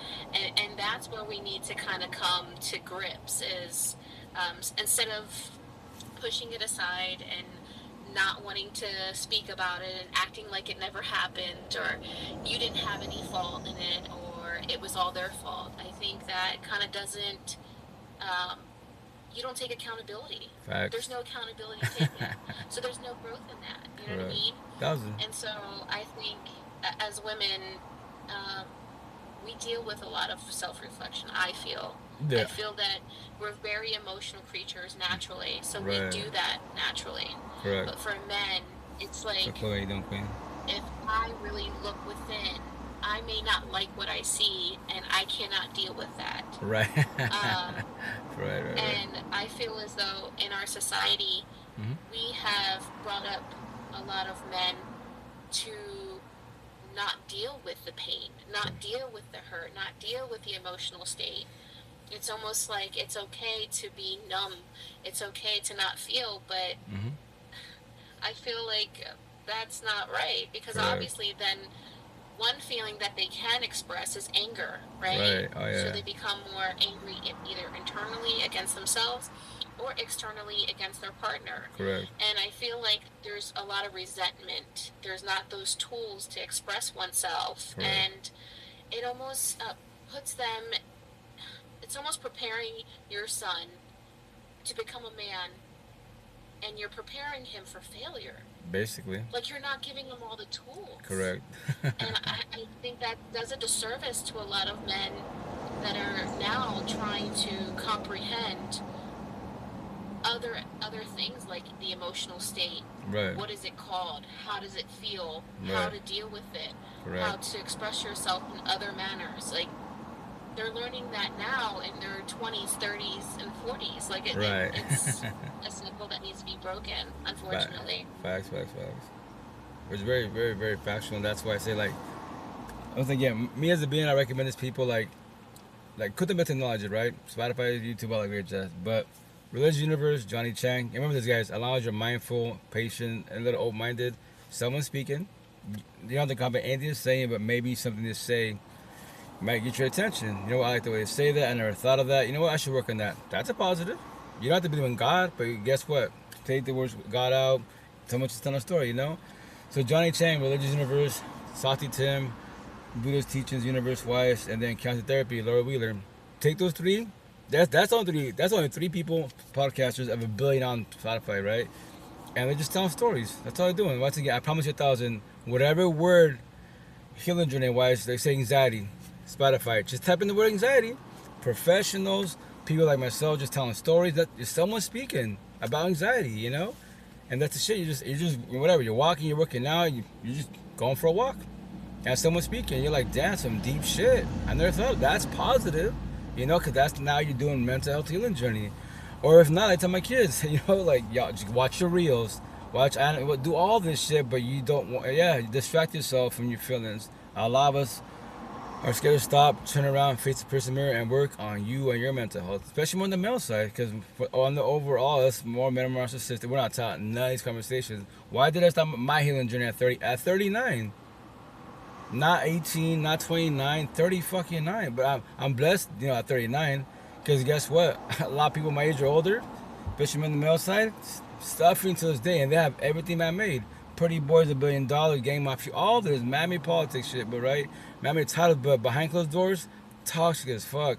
They cannot hold relations. They do, turn narcissistic fucking trombones, the worst addiction in the universe, every which way. And the queen will stay there for way too long. Babies to be. That's what I tell the queens all the time. Not my spiritual gift. I can tell any queen's future by looking at you and your toxic family on both sides. Well, hell, queen, for both of you, becoming toxic parents, aunties, grandparents. You want that title? I stayed with your grandfather 50. Yes, grandma, you did 50 years miserable as fuck, but yes, you did for the number 50. You want a church? Church is not struggle, etc. Right? So that's why I say all the time, A lot of queens are healing journey, mental health, especially on social media, right?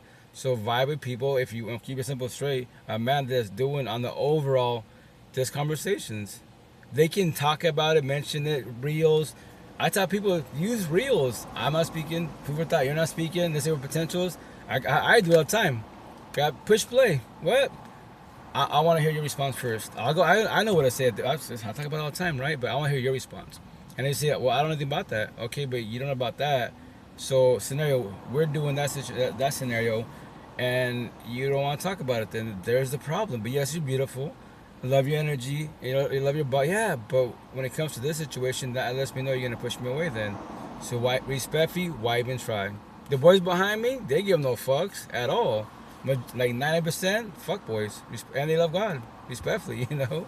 So that's what I'm saying, especially empathetic queens. If you're doing this and you want this quote unquote, because a lot of you queens are love, 1,000%.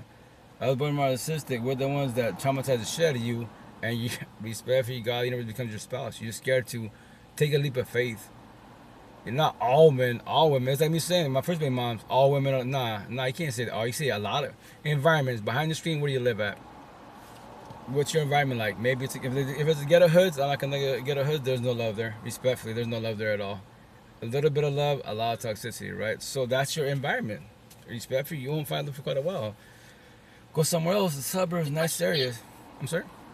The question is, like, with narcissists, do you believe that they're born a narcissist or because of their environment? I believe this, like, as kids, right? Especially when more kids are involved, if your parents, keep it simple, you both have parents, no single parents, just parents, right? You have caregivers. Not knowing, we choose to be more of the other. Like, for example, I'm more like my mom, more empathetic wise. My father give me shit in Spanish. You know, my tattoo vertically, Monday alone. Spanish 101, Inga, you're a beta, you're a simp, you're too soft. You know, you're the man. Why does the girl wear like that corny ass line? Why does the girl wear the pants in the house? Like, yo, I don't want one-on-one bullshit. Like, what? But once again, culture based and all that ideal bullshit, right? But that's many cultures, right? But that's a situation. So I'm more like my mother, more empathetic wise. My brothers, more narcissistic wise. My pops, yeah. So what's it? And what happens? Narcissist support narcissist, empathist, empath. We get shit on type of situation, and that's the logic. We were like, I try to live God higher source, whatever your belief is, and be an empathetic person, a loving person. I don't want war. I want peace. And we get shitted on, and all our family and friends are too narcissistic. They get everything, guys. But here's the kicker: they get man-made bullshit, horizontal BS. Yes, money, power, and fame. They're shitty ass, employees, right? But they get all the raises, titles, and bullshit. And you've done everything. You take a 1 second break and you get shitted on, right? Logic, it's so backwards. But remember this, to remind you, that's the delusion of Satan's gifts, not God's gift. Fear in the water, it's just love. So that's in psychology. I think it says in psychology. I'm pretty sure it says that narcissists are not born. Yeah, they're kind of like they're molded, they're kind of produced depending on how they're raised. Correct. And how environment was. Facts. That's very factual. There's like a sociopath, and yeah, then there's a psychopath. Yeah, terminology. Sociopath is also not born. Correct.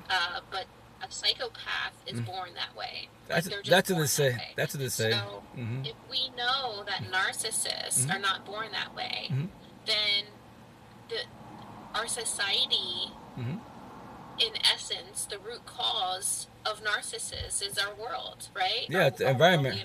The environment. 1,000. Very factual.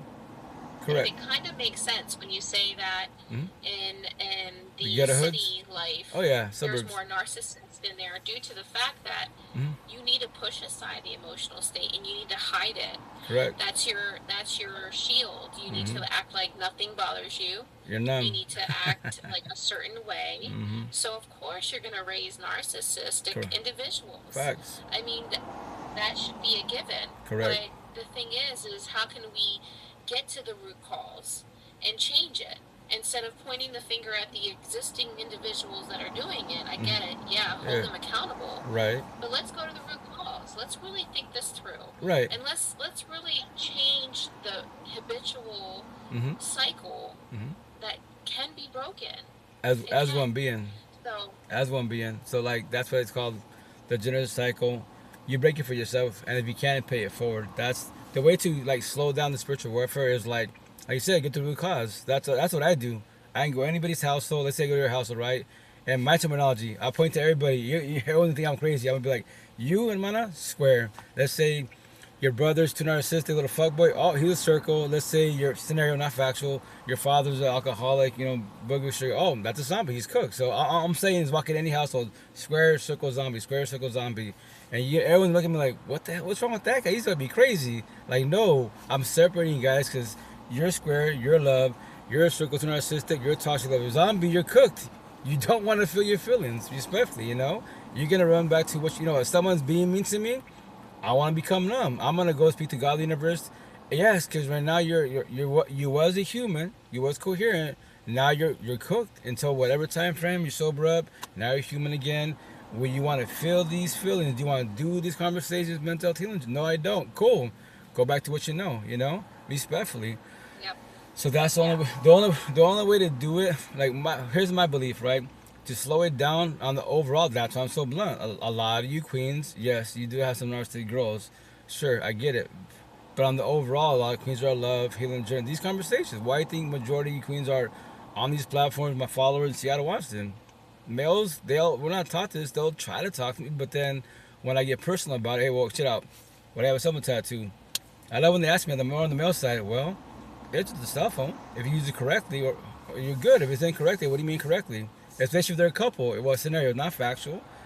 Let's say you're a couple, right? You're in front of my face, right? So nothing wrong with social media. No, when it comes to relationships, you cannot blame the phone on social media. It's the owner of the cell phone. My tattoo, I own it. If I'm on the cell phone, I love food for thought, but I'm in someone's DMs. I'm liking it. I can't like people's pictures, but specific women, I'm liking it, right? I'm the one doing it. They can't do it. So I am the problem. So that's the problem. And I use the phone incorrectly. If you're stressing about the phone respectfully, it's pretty much over. Because now they're breaking what? Loyalty and trust. And that's the part that becomes hard. And that's now you become traumatized. It's not the phone. It's not social media. It's because your exes, they did it to you. So you believe, well, all men. You can't use the word all. You say a lot of men, yes. But here's the kicker. For everybody out there, like I tell them, we're in Seattle, Washington. We're in Seattle, Washington. You could be a beautiful power couple. There's zombie and more younger and beautiful more than you guys are, but this is the kicker. You should know both that there's younger and beautiful, but you as a couple, you blessed. Why do you want to see if the grass is green on the other side? You believe in higher source, you're a good person, but you want to emotionally cheat just to verify, yo, Fufu and I we're blessed, but you know what? I'm gonna talk to your coworker. Just to verify that, you know what, I have on my side, I am blessed. Really? Okay. So test the waters, and let's say scenario, Fufu thought she's been a healing journey. And she won't give me 1,000 chances. Like, no, I've been there, done that. It's over. Go be with her. What? But no, I was just comparing. Yes, I am breaking up with you. Now go be with her. The idea, she takes you in. But if she's smart, she does not take you in, because if you want to cheat on with her, you cheat on me with her, you're going to do it to her. The way you meet somebody is the way you lose somebody, right? So there it is. I break up with you. She don't take you in. Face tattoos. Now you're all alone. Now what are you choosing? What are you doing? Fall back, healing journey, or go body hop in the whole phase and jump into a relationship.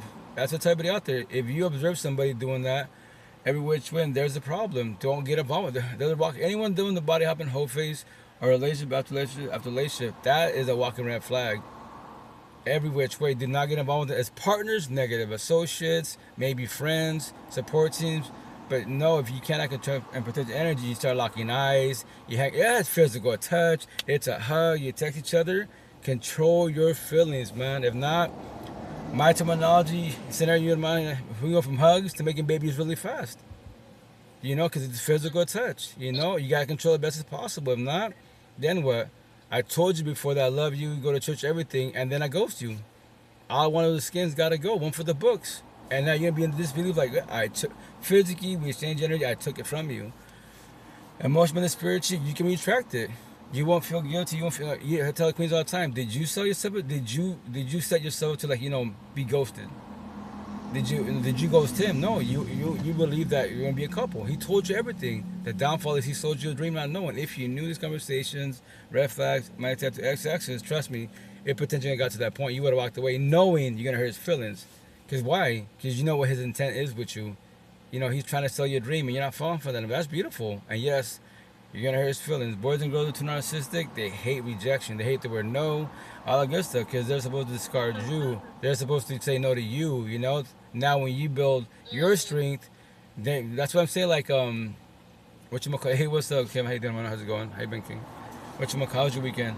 Like, you know, my little saying, as it being able to see physically wise, even behind the screen, I'm always staring at your eyes. So your eyes are the door to your soul. Like, your man, I see you cosmetically, yes, etc. You're beautiful, exotic, all that great jazz, right? But you can be cosmetically beautiful, speak phenomenally wise. But if your eyes are wandering, if your eyes like they're scared, like they're tearful, like, man, what's up with you? I'm good. I'm good. Okay, you can verbalize, I am good, but your eyes are tearing up. I'm not a mind reader. I can read energy, but like I respect your boundaries, terminology. Whenever you want to, we can talk about what's making you tearful, what's making you scared. I'm not scared. Okay, I was you. I said the exact same thing word for word. You're scared to become vulnerable. I get it, because people in your past, especially partners and family, you became vulnerable with them. You trusted them, right? And something happened, a heated argument happened, and they brought your past to present. And then what happened? They broke loyalty and trust. And that's why you start building walls. You won't sell out to nobody, because why? Why should it become vulnerable? Because if it happens again, it could potentially happen again. If it does, I preach about doors. And my doors right there. If I take, you know, if you become vulnerable in any type of situation and you express your feelings, and some magic at my side, I can control my energy to the fullest, and I bring your past to present, leave me, walk away from me. Do not ever trust me like that, because I will do it again. Respectfully, you know? That's the type of people. Like, one chance too many. Respectfully, you know? So, that's the thing for everybody out there. Like, on the overall, a lot of you women are empathetic queens. You are love on the overall, because that's where you're raised. You don't have to use terminology, but that's why you know, it's energy. Like me, like I can look at any female. Yep, like Seattle, be like, yep. I see future in a positive manner. Scenario not factual. With you and I be together, even a fresh, you know, healing journey. I know you try. I know you would try at least. That's a positive. You might be scared, be introverted, but I know you try. I already know that. How do I know that without even knowing you, without even being with you? Because I see future in a positive manner with energy. Because I'm doing, in my mind, as I'm speaking to you, I'm doing scenarios. Because why? I'm trying to piece it together on the overall. If you can actually do a conversation, that's why you do baby steps. You plant words, little seeds, and you have a conversation. That's beautiful. They trying, you know. That's cool. If they're shutting down, they have the right to. But once again, I tell you about y'all doing fresh breakups, fresh divorces, fresh. Math ratio. What? Okay, your ex-wives, right? What's the time frame? Let's say 5 years. 5 years, and you want to try with the new potential. 5 years to day one. That is not a good ratio, especially if your partner, right? Fresh breakup, no healing journey, neck tattoo, recent ex, all the exes, all that trauma, all that trigger goes to the new partner, and I can't tell you how many exes they've had. You have 10 or 20 of them. All that goes to little you one. Are you ready for all that? Are you ready for that? You know. But that's the type of people, like, if someone brings a past or present in a positive manner, like, for example, let's say you and I, right? And then let's say you say something to me, right? Or I first the verbal, like, hey, check it out. We can try, but I'm still doing my mental health healing journey. I'm trying to work on myself. And I'll verbalize, if there's something that you say or you do or a subject, and you know, if it triggers me, I'm gonna verbalize, check it out, food for thought. It's not you, it's me, it's my trauma, my ex-exes. You said that, but if you can, best as possible, like try to avoid that subject, that conversation. I'm not ready for that, because in my mind, as you're speaking it, physically I see you, emotionally, spiritually, I see my ex or my exes, and I don't have this conversation yet. That's a positive. That's a positive, because I'm forewarning you. That's a beautiful thing on both sides, because both of you trying to do A and B, communication comprehension. You switch the subject best as possible when you're ready to fall back on whatever time frame. Hey, babe. Whenever you want to try, or you can mention, hey, babe, it's been like 2 weeks now. Do you want to try that subject, that conversation? You know what? I'm not ready yet. Cool. Switch it up. There's not, but I want. That's the situation. I get you want to help your partner, but please do not force your ways upon them. I know you can talk about it, because you know you can do communication comprehension, because you know that conversation. They don't know it yet. Comma yet. They're not ready. They're not force your ways upon people, man. Just give them grace. Day by day, baby. So as long as they don't keep pushing you away and building walls, that's the problem for everybody out there. If your partner keeps pushing walls, building walls and pushing you away, then there's the problem for you. Like, okay, so that means every single time someone triggers you, your ex triggers you, I'm gonna get crucified. My crown thorns from Jesus. I get crucified and you push me away, but you love me, but you keep pushing me away. You love me, but we can't tell each other. You love me. I'm upstairs. You're downstairs, but you love me. Really? You love me? Okay. What did Damien and Anthony do at the market? Oh, off subject. What they do, like, that's what I tell them, yo, like, are you little kids type of, if you're young little adults, 18, 20, if you're young adults, right? Like, if you're bothering adults or people in general, like, if someone tell you, yo, like, my situation, here's my little story, right? I'm just trying to go to sleep. That's it. I do too much as one individual. 5 days in Seattle, 2 days back home with the kids, co-parenting, farm market. I'm driving back and forth. I'm exhausted. I'm going to go to sleep, and you just keep fucking with somebody. Like, you won't let them sleep. You turn on your cell phone. Purpose, you have all this shit. That's what I tell them shit out. You're lucky I'm empathetic because your brothers, well, I tell them, your parents, your father's side, if they were here, you trust, you would not be doing this poking the bear because they'll probably beat your ass in front of everybody, respectfully. So I tell them, hey, I'm for warning you, man. Any other adult you do this to, when I hear stories that you get your ass kicked, I have compassion for you. I don't feel sorry for you. The idea you comprehend what you did so you don't do it again. Because if you don't do it again, then what happens? You comprehend it. But if you do it again, you did not comprehend, get your ass kicked the second time, a 10th time. You didn't comprehend respectfully. And that's what I tell them. Like, yo, next weekend, if you come with my father to the farmer's market and you do it, I'm getting out the van, go to the box truck. What happens if we follow you? If you follow me, you're not coming home with me. You dead ass, you go with my pops, or you're calling somebody to take you dead ass. So you leave us? Yes. I don't care. I will leave you. Dead ass. You're not my kid. Trust me, my kids do the same shit. They know me. I don't hold back. I'm gonna hurt your feelings. Now the question is, let's talk about why I did what I did. Don't play victim to self stories. Respectfully. Technology, self-tattoo. Yo, type in the word. What happens if I bother people? If someone's trying to sleep and I keep bothering them, what can happen? There are so many scenarios. They can verbalize words. They can, verbally abuse you. Go nose to nose. Say that again. Do that again. I'm gonna whoop your ass. I'm verbalizing about to do. Say it one more time. Poke the bear. Once again, guys, respectfully. You're not the first, nor will you be the last. Trust. Everyone's robotic. It's called what? The generational cycle. That's what I'm saying. Like, I have respect. Why I'm so tired every which way. That's why my voice changes. Like this morning, I only slept 2 hours. My coworkers, my manager, she's like, "Hey, Marge, you good?" Like, yeah. Why? Your voice is hella deep. Oh, because I only slept 2 hours. I'm very exhausted. Yeah, I've never heard. Yeah, I'm very exhausted. I just want to go to sleep, but I gotta go to work because I stay too late with my kids. I tell my kids, like, yeah, you don't have to drive 4 hours to go back home. What? I would love to stay with you guys all day, but this is a part of co-parenting. And I stop people like, I make it sound easy because I worked on myself. Yes, there are nights I get back to Seattle, I'm just like, it'd be nice to go home back to my family, but I lost my family. That's why I bully the whole universe in politics. If you have no kids, zero kids, you haven't lost families, my neck tattoo, suicidal thoughts. Yo, especially if you're a zombie and addict and addiction with no kids, you might off your dome when you have a kid or two and lose families. Because what? You're not going back home to them, respectfully. And it sucks. It sucks. That's why I made a vow to the universe 6 years ago. This is the start of my 7th season. To my last dying breath, I talk about the same shit. I'm just telling stories to pay it forward. So you guys, especially you empathetic queens, you do not stay too long. Because you're the one that becomes mother and potentially mother and father. He does not have to stay respectfully. And that's shitty. Is it wrong? Yes. But what I do, my tattoos, my first baby mom's title, she is a mother, title. Yes, she's a parent, title, but she's not parenting, co-parenting, no courts, pillar parenting. So she's my tattoo, Debbie mother. All you Debbies, you cannot say God of the universe to call you out. Well, if courts are not involved, where you can't see your kids forcefully, understandable. You'll go to jail. I comprehend this, the whole justice system, right? That part. But you don't have to talk to your ex, but that little kid, that's your seed, man. That's your inner child. They don't have a chance, And now they're traumatized as it is because when they go to school, kindergarten, middle school, high school type of situation, they just got a mother, not a father. And everybody else has parents. They don't have a parent. Or step parents. All this trauma and bullshit. And then that's what I say all the time. Like my kids, my youngest daughter, I told her and her boyfriend, check out. My belief is this. You have to comprehend this. No middle school, high school, none of you should be in relations, respectfully. If you're not teaching me love, you can't they're just English words.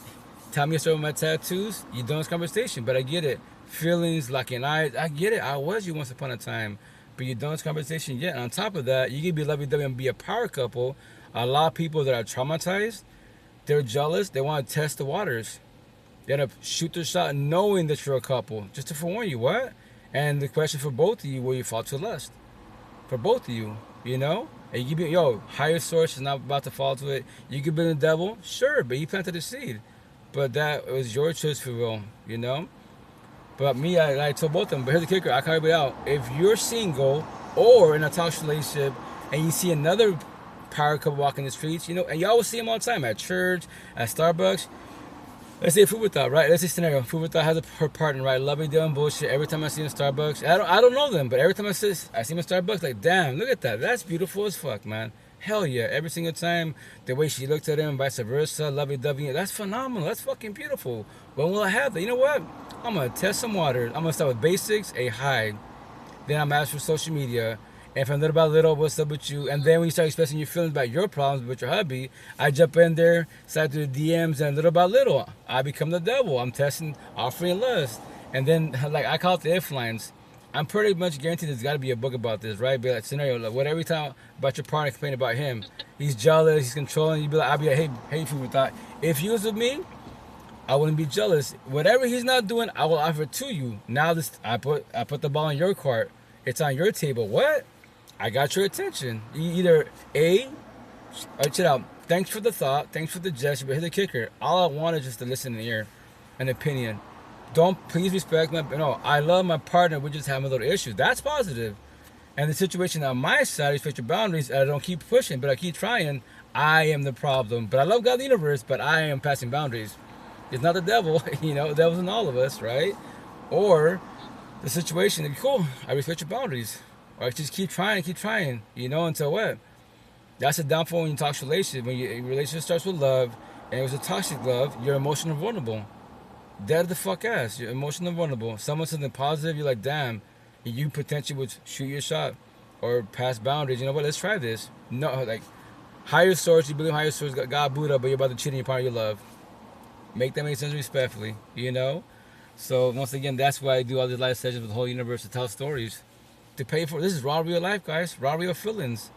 You can have everything man made, but the problem is at home. That's the problem every day above ground for every being. If you're in toxic relationships, your problem is at home. Every morning, every night. Fuck. I gotta do a food with that. The fuck I do. I got all these doors. I can stay in my van. You call me, text me, baby, you coming through? Maybe tomorrow, cause yeah, this morning when we left, you know, I had to go to work. You had to go to work, and we were above my head this morning. I was still irritated at work. My coworkers calmed me down, and you know what? I'm gonna just stay in. You can probably think, well, you're still with the other girls, bitches, and bullshit. No. If you want to, I'll say my pillowcase. You want to be that toxic, respectfully, but I'm at work. I'm just chilling. So why aren't you coming home? Cause I'm not dealing with toxicity. Your tone of voice, I can tell any problems, respectfully. How about, you know, we both go to sleep separately, wise, and we try tomorrow. You know, keep our heads a little bit, you know? I don't want to go home and you verbalize, or we won't argue. Okay, I will try this, but I'm just letting you know, as soon as you start arguing, I'm going through that door. I am not looking back. But here's the kicker, guys, to warn you. That's a leap of faith. The idea that you let me leave. Because remember this, guys, to warn you, especially in America, it's not factual, right? You're together and you verbalize, you're not going to argue with me. And I get there, you start arguing, right? And then you go to the door and you stop me from leaving. If I physically touch you and you call the cops, that's called assault. I'm catching the case. And all I wanted to do was just leave. That's what that people like, yo, if you know your partner and they verbalize, we're not going to argue, and you do argue, do not go back there. No matter if they cry shit, no, go back there. If you go back there, go back with the family or friend members, a witness, quote unquote, not by yourself, respectfully. But once again, it should not get to that point. It should not, when your relationship's falling apart, you know, emotional, spiritual abuse, the physical abuse, it's over. Shit's flying, it's over. Cheating, it's been over. But I get it. It's the worst addiction in the universe, which is what? The emotional, mental, spiritual trauma bond. You're staying for too long. That's why as beings, give yourself grace, because you don't know this conversation. Trust. It was some inspirational desire. Oh, you're just talking about like podcast. You know what I do, respectfully. So that's why, once again, scenarios, broken record, because I'm not going home with toxicity. I would never go home with toxicity. A zillion queens of the whole universe. Why would I ever stress about one? Because she's beautiful. OnlyFans, $1 billion. Social media status. Yo, there's got to be another queen in the healing journey more than she is. Respectfully, it's not a reason competition, but I want to have a conversation with my partner about everything. Why do I get crucified, but you say you love me? You're not ready for love respectfully, because I know Jesus won't do that. God won't do that. Buddha won't do that. Why are you doing that? Respectfully. I love you, babe, but I love myself more. I'm selfish in a positive manner. I got to go. What? I got learn from this. I gotta go. Next potential to be. If I want to traumatize you more than traumatized, I used to be like you broken. Date people like you that are broken. You're traumatized, they're traumatized. You shut down, they shut. I don't recommend it because it's not gonna work out, you know. But you know, and that's once again as beings, get to know you, date you, to know you and love you. Get, you know, be selfish in a positive manner. Because if not, you'll be codependent people to make you feel good, to tell you they love you, and whatever man-made things type of situation to forewarn you. But once again, God universe will test you when you lose physical beings, not by your side no more, partners, family, and friends, and then you can lose your job. You can lose everything. Now you don't have. Okay, you lost physical beings. Yes, you lost. If you're staying in your vehicle, yes. But how's your health? How's your mental health on the overall? So cool. You're decent. What I say is Johnny Chang. My God love is horizontal. God, Jesus, the Holy Spirit, the universe, they myself. I'm blessed as being. I'm good. I don't know about none of these conversations at all, right? All my tattoos, none of this stuff, right? So I don't have the financial, cool, but I'm doing my co-parenting. I have my little one-on-ones. I'm doing good as a being. Maybe in this lifetime I don't get blessed with the financial, but guess what? The dog can't talk to me. Hermano, you can speak to me. That's the type of people. Beings can speak to you, but they don't have to. Can you speak to yourself? Can you keep yourself busy? Can you see, tell yourself to make your mind's growing and, becoming stronger and wiser so you don't accept toxicity by your side? If it happens magically and somehow magically they sold you a dream, they tried to, you celebrate and you walk away. That's a cool thing. Okay, I missed the red flags. Magically, they said something that I just missed it, but I observe it now. I gotta go. What? Nah, it's not gonna work out. But no, yes, we're adults, guys. You're gonna, especially queens. I'm not your kid. Don't babysit me. Stop being my mother, my father, my probation officer. Let me mess up. I could blame you because of you for that. I became alcoholic. That's how people, like a lot of guys more narcissistic, they got to manipulate. They try to blame you. Call them out. Okay, you just say that, right? Cool, I would take that. Pay me like the villain of your story. But here's the kicker: if I broke up with you, and you became an alcoholic and zombie, so why am I not a zombie? Why am I cooking like you respectfully? Make that shit make sense. Stop. You can blame me, but I'm asking you a question. You and I together. I broke up with you. We should be here drinking together. Nothing's wrong with casual drinking, but no, you're cooked. You're alcoholic now. I'm not doing none of that stuff. Respectful, What was your name? Oh, my phone name, Margarito Ayala, Margarito Ayala. Nickname, Marge. Nickname, Rito, R-I-T-O.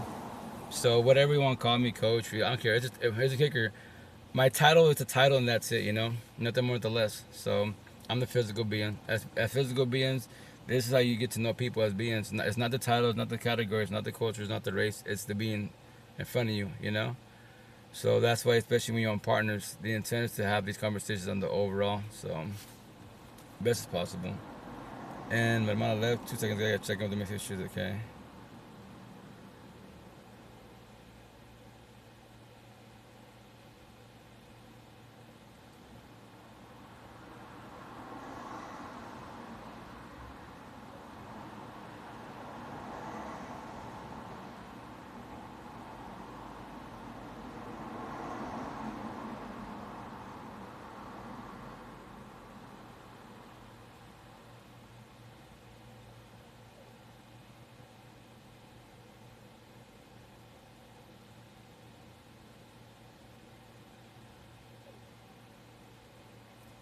Shoot.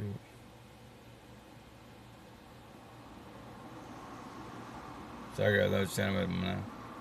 And that's proof of that. I've been knowing her. Actually, I've been knowing her since TikTok, 6 years now. She was there at the beginning of my healing journey. That's the cool thing about social media. Like I told her, I've never met you in my life physically, but Cyber Universe, my tattoo, hashtag social media familia. Like, yo, you're my people type of situation, And that's the cool thing. Maybe physically, locally, there's no physical beings to have this conversation with. Technology, cell phone tattoo. If you're doing healing journey trying, there's many people out there. Many people out there. There's zillions out there doing it. But that's why, once again, it's good to learn from others, but at the same time, you get to know you as a being. And not respectfully, you might suffer for quite a while in this lifetime. That's why I'm going to tell me to carve it out, to put fear in a positive manner. In this lifetime, how many bodies are you going through to figure out what love is? How many tears are you shedding to figure out what love is respectfully? The other one's going to say, do you know what love is? Do you comprehend what love is? If you knew what it was, I promise you 1,000. You will not stay in this toxic love, broken, cold place for too long. For both of you, the door's right there. Respectfully, what? No one's got to stay, guys. To remind you, No one's gotta stay. As it being worked to myself, I won't stay. If everything starts with love initially, well, everything does start with love. Even if they're social bad psychopaths, but they're acting nice, it's still love for the time being. But when the red flags are happening, when they start passing boundaries, when they're emotionally cheating, you know, they're triggered, start yelling at you, yeah, that's called toxic love. Shit's falling apart. You know, the spark is ending, so it's falling apart. All the bullshit you fight for relationships, that's toxic as fuck. We're raised to taught you fight for relationships. The fuck you do? You know, yo, fighting for relationships is toxic as fuck. There's nothing good about that. You need why? Tell me why you need. If your relationship is toxic, tell me why you need your partner respectfully. Tell me why you need them. Because what? Because they're a physical being. Because you send energy. When kids are involved, I get it.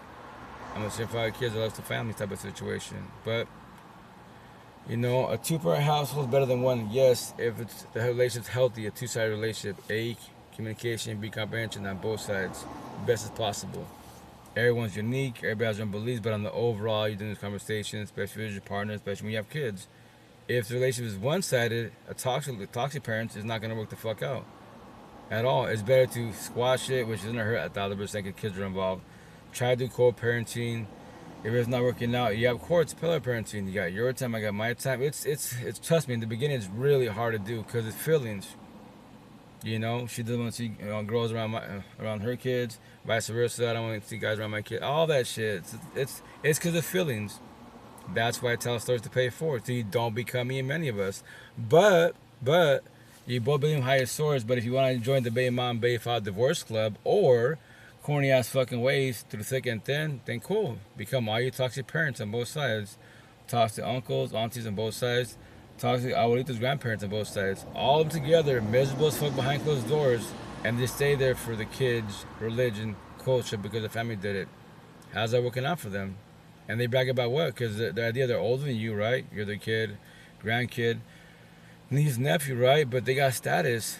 But you know, as couples behind closed doors, there's like you. Your middle school, high school, toxic relationship. Your parents behind closed doors, toxic as fuck.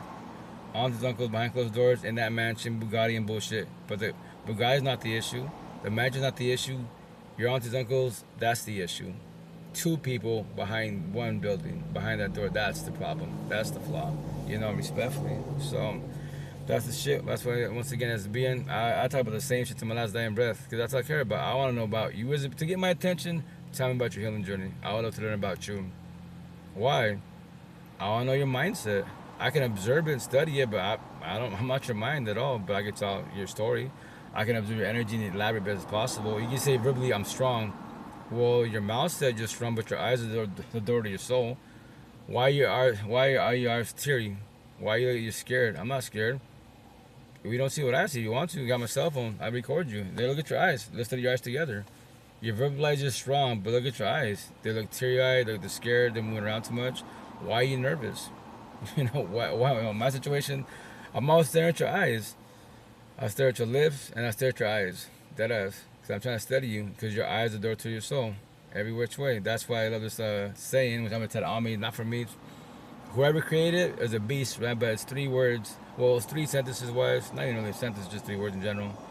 Let me see. It's 2 words, 1 word, 2 words. So it says real eyes, so real eyes, your eyeballs, real eyes. 1 word, realize, because you're comprehending. The third part is realize. All the circle zombies.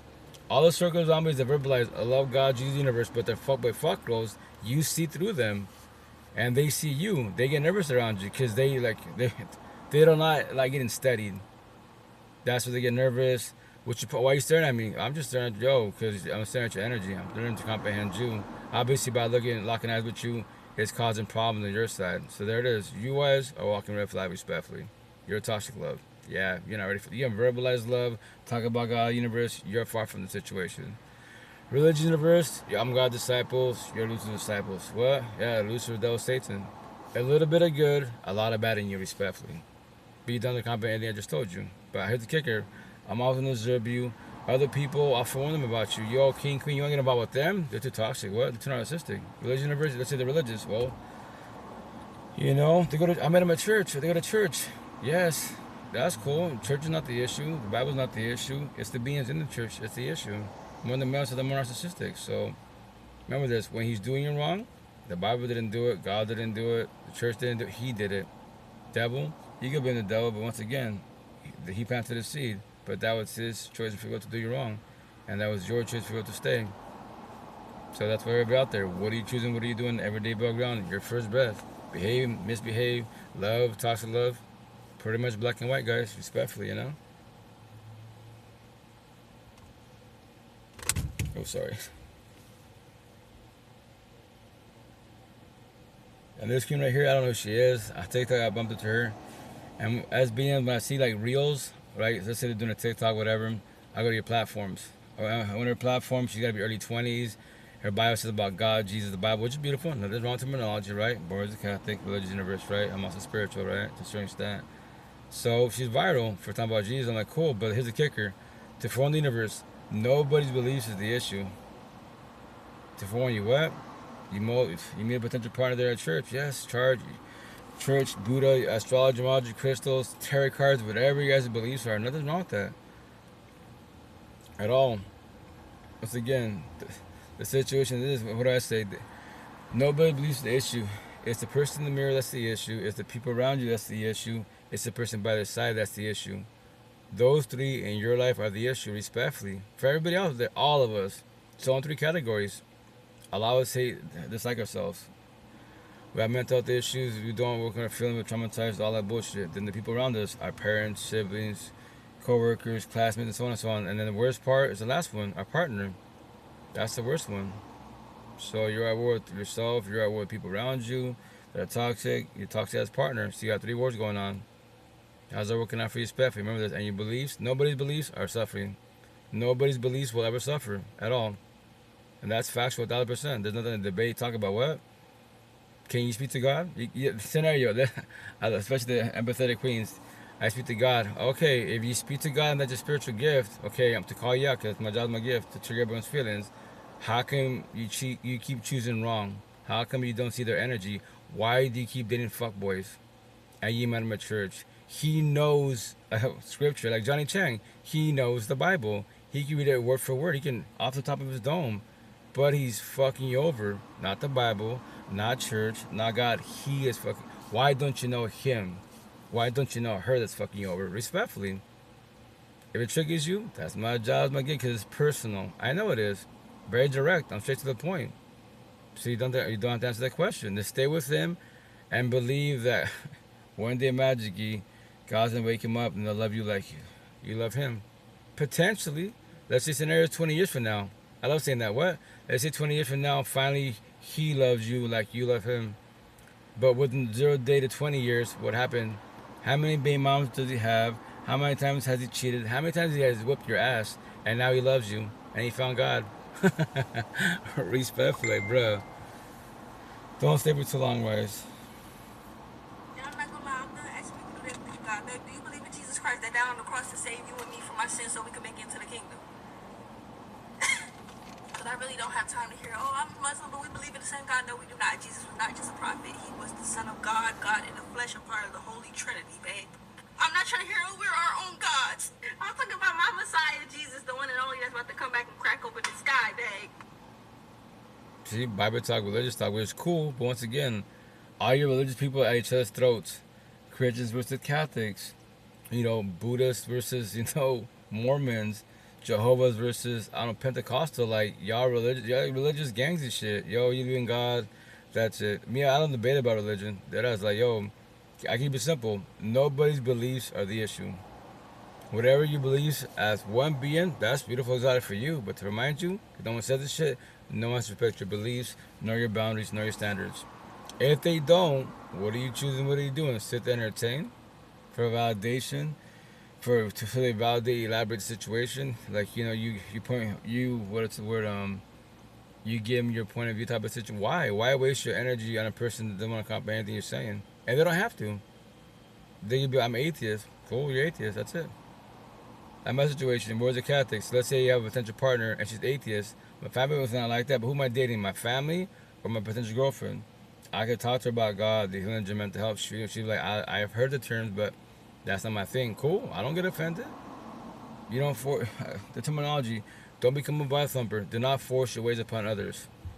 If you're doing that, you are the problem. But I just want to talk about God. Right, but they don't have to. Don't force your ways upon others. That's it. That's why, once again, whatever you believe in, find people that believe in that. And have this conversation overall. Especially as couples. Y'all want love, but 99% of you, 99% of you don't have this conversation at all. And you met them at church, you say, yeah, beliefs. But once again, in my situation, I believe everybody in a positive manner. You can talk about God all you want, especially empathetic queens, right? But then, when he fucks you over, your queen, like Matt Rife, why are you crying? God's not crying. The Bible. Here's the best part, babe, queen. Let's read the Bible together. You're viral about the Bible. You talk about the Bible, but why are you crying? How did you let the devil come in your life, quote unquote, a fuck boy, and he fucked you over, sold you a dream? So grab your Bible, let's read it together. As you're crying, nothing's wrong with crying. I'm not in the mood, I don't want to. Why? Make that make sense respectfully. What's the type of the whole universe? Like, yo, your beliefs will never suffer. Nobody's beliefs in any lifetime, any universe, any realm will not ever suffer at all. We beings like I used to be, we're the ones that suffer. We're the ones that give these words power and weight. Words cut deeper in life, comma, if that person in the mirror allows them to, they shall. Sad does not feel sad. Racism does not worry about racism. Breakups don't worry about breakups. Zombies don't worry about zombies. You do. Why? Respectfully. So once again, she's viral on TikTok because talking about God. She's, once again, younger generation. Yeah, but here's the kicker. Especially all you empathetic queens. Y'all say love, but when they fuck you over, yo, I love saying this, a queen. You're beautiful. Why are you crying? Your queen, banging ass body. Why are you crying? Hey queen, you talk about astrology. You know astrology. Why are you crying? How did you know? How did you allow a fuckboy to come in your life once again, sell you a dream, and now you crying? Make them answer respectfully. And knowing queen, once upon a time I was you. I make it sound easy to you. I'm bullying in a positive manner, and you don't have to answer the question. You can cuss me out. I don't care. I don't give a shit about words. You know, you don't know, 99% of you do not know this yet, but no word in the universe has feelings. In any language. Take the word sad, translate to every language out there. Now, will the word sad ever feel sad? The answer is no. Any word in the universe has no feelings at all. End of conversation, there's nothing to debate about. If you want to debate about it, you go study it, etc. Study that, and we comprehend what I just told you, what we do with your feelings. Everyday background. You have anxiety? Why do you have anxiety? I don't know. Do you want to talk about it? No. Cool. That's why you won't ever know why you have anxiety, because you're scared to become vulnerable. But yet, you claim you want love. You want God, the universe, to send you this being, but you don't want to talk about your anxiety. Then you are the problem. I used to be you. Hurt people, heal people. I worked on myself. What do? We heal people. We went for 1 year, not ready. What? I feel. You feel like you're ready. Feelings are unfactual. But if you want to, it's not about being right. Go find your face. Go self-sabotage relationship and push them away or cheat on them. Mistreat them, destroy them. But I won't do that. Especially you say never. I'll never do that. Anyone says the word never, yo, my tattoo, sponsored by Lucifer, the Devil, Satan. He called out God, religion universe. Yo, God, I could do a better job than you can. God's like, bet. Do you think? So, whatever you say, I'll never cheat, I'll never drink. When you're doing it, yo, I'll call you the fuck. Yo, King, Queen, you say you're never going to drink. Why are you drinking? You never give me another chance. Why give me another chance? Use every word but never. Ever, avoid, won't, stop. Yes. There it is. Use every word but never. Once again, guys, it's not about being right. I did not create logic. Don't defy logic. I didn't create it. Lucifer, the Devil, Satan, religion universe, he created it. And here's the best part. I love saying this little story. Scenario, not factual because I don't know. Let's say, because if I change my ways as one being, Lucifer, the Devil, Satan could change his ways. Let's say he changed his ways many years ago, before any of us were born. Let's say he called out God. You know what? God, I can do a better job than you can. It happens in physical forms. In my situation, when I used to be assistant manager at O'Reilly's, all the young cats, the younger than I am at the time being, like, I could do your job. All you do is walk around and with a clipboard and you just like sign things off. And what do I say? I grab my clipboard, put on the chest, bet, go do my job. What? You just verbalize. I use an analogy metaphor. I'm God, you're the devil, you call me out. So go do my job. You can do better than I can. Go do my job. But what I do, don't ask me. I am you now. I'm just doing the cashier. retail computer, help customers, which I've been doing with the cars, parts and shit for the cars. You go do my job. You said, you just called me out. I said, bet. Go do my job. Don't ask me how to do it. And they just, 9 out of 10, they just give me the clipboard back. Well, why are you scared? All you gotta do is read a sentence. And if you don't, remember, don't ask me, ask somebody else. Ask the management wise, you know? That's why, once again, best as possible, don't use the word never. Use every word but never. And once you do use it and you jinx yourself and you're doing it, there it is, guys. Don't defy logic. I did not create logic. And once again, scenario, that's the devil, Lucifer, Satan changed his ways many years ago. They just put the word, the devil, Lucifer, Satan, put fear in you. The devil's in all of us. We can all become Cain and take our brother Abel out emotionally, mentally, spiritually, physically. Because you got triggered by what? Petty little words, conversations, what else? Petty words, feelings, conversations, the truth. That's all it can be. But once again, words don't have feelings at all, guys. At all. Healing journey does not worry about the healing journey. So why do you worry about it respectfully? People ghost because it's easier to disappear than it is to disappoint. And in doing so, it removes the self-blame. If I just remove myself, it just fizzled out. I didn't break up with them. I didn't end it. We just stopped talking. That's a bunch of bullshit. I remember ghosting, right? I love talking about this. I'm going to tattoo my back. But I have to wait till October because my boy, once again, because you're supposed to say this, all you tattoo artists, the big word all to trigger a lot of them, right? It's cool to make your money off your tattoos if you're selling images, pictures, sleeves, pretty, which I call pretty tattoos, right? But with my situation, I'm shopping around to get a price locally in Seattle, and y'all want for 20 sentences, right? 20 lines basically, and they're plain text, there's not specific dialect, there's not cursive. I told them, all I wanted, the basic text-wise, so kids can read my tattoos. If adults read it, awesome. If they don't really care respectfully. But kids, I know I can speak to kids, because for the most part, they're the ones that are more vulnerable. They're the ones that will try this conversation, right? So anyways, and they want for 2 paragraphs, some queen reached out to the lady locally from Tacoma. She's like, I just got your message. I saw what you want to get done. She's like, I could do each paragraph, which, once again, 10 lines per, so basically between both paragraphs is 20 lines, right? She's like, I could do for $300 each. In my head, I'm like, bro, it's not a picture, plain fucking words, black and white letters, very simple as fuck, and you want $600 for fucking 20 lines. I was like, yeah, I just wait for my boy. Patience is a virtue. That's why I told my boy, yo, I'm gonna call him tomorrow. Hey, October till fucking February next year, every Saturday we're doing sessions, 2, 3 hour, 4 hour sessions. Once again, guys, as it being, I'm sleeving up all my torso, all my arms, there's gaps. I'm putting words. I'm typing these words up, be it positive words, especially negative triggering words, because I know it's gonna trigger people's feelings, and that is my job, and you have to trigger your feelings. Terminology: I respect your boundaries. Do you want to talk about your feelings that I just hurt, that I just took your energy and I don't know you? The worst part, if I could take your energy and I don't know you, I'm a beast. Behind the screen, I'm a cyber god. How can I take your energy? How can I ruin your day? Especially if I don't know you. Make that make sense. Do not worry about nobodies. Be physical beings or cyber beings. You don't know them at all. But now, whatever they talked about, it took your energy. Why? Why did a lot of people take your energy, man? You know, respectfully. So when it comes to that situation, ghosting, that's when we turn my back. Because people, remember this, people mention ghosting, people mention, like about rejection. They talk about it. A for fucking effort. I emphasize the fuck out of it. You as one being, can you handle rejection?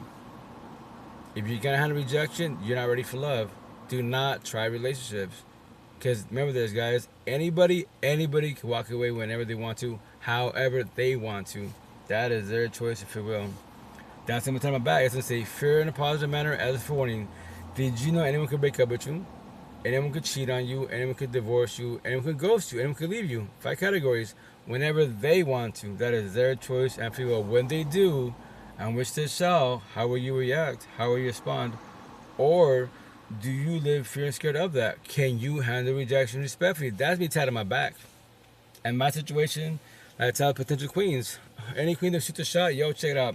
I'm going to take a picture of all my tattoos on my body, my tattoos, my words, or anybody's words. Or let's say they're not my words, somebody else's. They'll be, hey, that's John, that's Maria, that's whatever I got it from, right, the resource. But remember this, I'm going to say it to you before we physically meet. If any word or healing note to my body triggers you, it's not going to work out. Why do you want to be with somebody knowing that word or healing note triggers you? I'm going to plant a seed of fear scenario in a positive manner. Let's say we're together, a couple, lay in the same bed. I'm shirtless. I'm sleeping like a fucking baby because I have no more insomnia. When I sleep, I die. I don't toss and turn. I don't stare my eye. Nothing. What's there to stress about? Respectfully, I'm blessed as one being. So you see me sleep like a baby, and any word in my body triggers you. You're there laying up there with your insomnia. You're better. Like, why do you want to be with me? Because my energy? Because the way I speak, the way I carry myself? Right. But my tattoos trigger you. They took your energy behind the screen. I just texted you them, and you told me, I don't like that word. Well, that's on my body. What are you going to do about it? I'll wear a shirt in general wise, but at night time I take my shirt off. So if that hurt, well, we're going to try this. When we sit together, you're wearing a shirt. The fuck I am. We're not even trying this. But if you want, queen, if you want to, remember this. I'm 40. You're about to self-sabotage your life. Get involved with me. Just to let you know.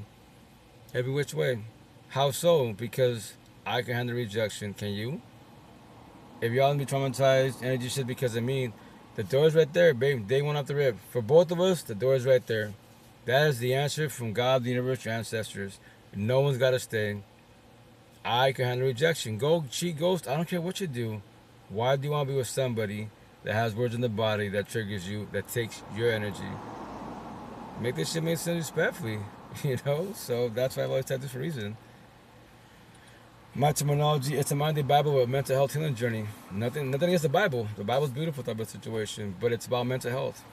That's why I tell especially here in Seattle, Washington, with the queens, take anywhere. You said healing journey, mental health, ayahuasca, therapy, counseling, awesome. So take a word in my body, and please, I would love to hear your mouth. What's your mind? What? I want to get to know your mind. What do you mean by that? Because your mind, but my saying, which I'm going to tell in my bag, is to say, I date your mind. As an associate, I don't know you. As a friendship, especially as a partnership, because your mind tells your mouth to move. I have a conversation with your mind tells your fingertips to message me. I date your mind respectfully. So that's why I want to have this conversation with you, to make sure you're ready for love, to make sure that if someone's triggering you, I didn't do it. Like tattoo, your exes, your past pain, your toxic trauma, the train type of child trauma. How the hell your scenario? Let's say I'm 45 now, so right? Let's say I date a queen, she's 55 years old. Scenario, not factual, but scenario. And her father still triggers her. Her mother still triggers her. Her siblings, I'll be your queen, babe. You're 55 years old, and your parents take your energy. Your siblings, why the fuck do you speak to them? But yes, I know that's your parents. I know those are your siblings, but you're adult. You're all adults. Why do you allow them to take energy? And then on top of that, so why do you want to do this relationship? Because I guarantee 1,000, every time they take your energy, I'm going to get crucified, and my tattoo. The crown of producers, I crucify myself with my tattoo to get your attention. All these words, not for validation. It's the attention getter, right? Spark conversations. So you're going to crucify me, build your walls, you need your space, and push me away because your father did it, your brother. So why do you want to even try this relationship? And remember this, my number's 3. So I'll give you 3 chances. After you need your space the 3rd time, babe, I love you, but I love myself more. This is my life. You're not my kid. I'm not your kid. I got kids. They say she got kids. So learn from this. What? I'm breaking up with you because you keep pushing me away. There's got to be another empathetic queen in the healing journey more than the waking woke journey. You're still on the healing journey. A for fucking F for respect. You have a lot of healing. Learn from this conversation and learn for our relationship that's about to end right now that I'm ending. Next potential to be, don't push him away. Try to express yourself. Try to learn how to verbalize down with your father, with your mother, your siblings. And yes, if you have to cut them off, you're going to hurt their feelings. They're their feelings. It's not your feelings, respectfully. That's an adult. None of them are your kids. That's blood, but they're not healthy for you. You're trying to do a healing journey. They're just in a journey. No healing journey. Because if they was doing healing journey, they potentially respect your boundaries. All of us be doing this conversation best as possible, and that is happening. No, it's not. It's not going to work out respectfully. So for everybody out there, guys, yes, is ghosting wrong? It is. But here's the kicker: that is their choice. If you will, no one has to respond to you. That's why in the cyber universe, behind the screen, give me some beautiful individuals, right? But they can block you. You know that, right? If you're too pathetic ways, if you overgive, you overlove, overthink, and then you become traumatized because a potential partner blocks you. You never met them physically, you get video chatted, all the good, yeah, the cyber universe. You physically never met them, and they take all your energy, you have anxiety, depression, all my tattoos on my neck, over a cyber person. Yeah. Make that make sense respectfully wise. Learn how to control and protect your energy. Then I worry about cyber people at all, guys, best as possible. Worry about physical beings around you, you know? Today we're going to talk about... Oh, this girl, she's in California. I'm brown, she's brown, you know, Chicana, Mexican American. I'm from Washington State, from California. She's viral. Respect when it comes to the cyber universe. There's no such thing as man versus woman. No such thing. But here's the kicker. Like her, she's got followers every which way, millions of followers, all good shit. She speaks good shit, but respectfully, like I tell people all the time. And once again, if you're not part of Spanish culture, Hispanic, Hispanic culture, you don't know this conversation. If you grew up around it, potentially, but if you're not in it, you don't know what the situation is, right? But you can observe people's energy. I say all the time, like 99% brown boys are fuck boys. Show me any brown man, Spanish culture, Hispanic, Hispanic, on any platform, face to face. Let's say he doesn't have social media, but he speaks the way I speak on the overall mental health, healing journey, scenarios, machismo, double standards. He can do it, but you can't do it. Machista, right here, narcissist, mande mandelon, beta simp, empathist simp. All my tattoos. All my tattoos. That's what I can do all the time. If you're not part of the culture, you want to date brown boys, to put fear in you, you don't comprehend this. It's your leap of faith, not mine.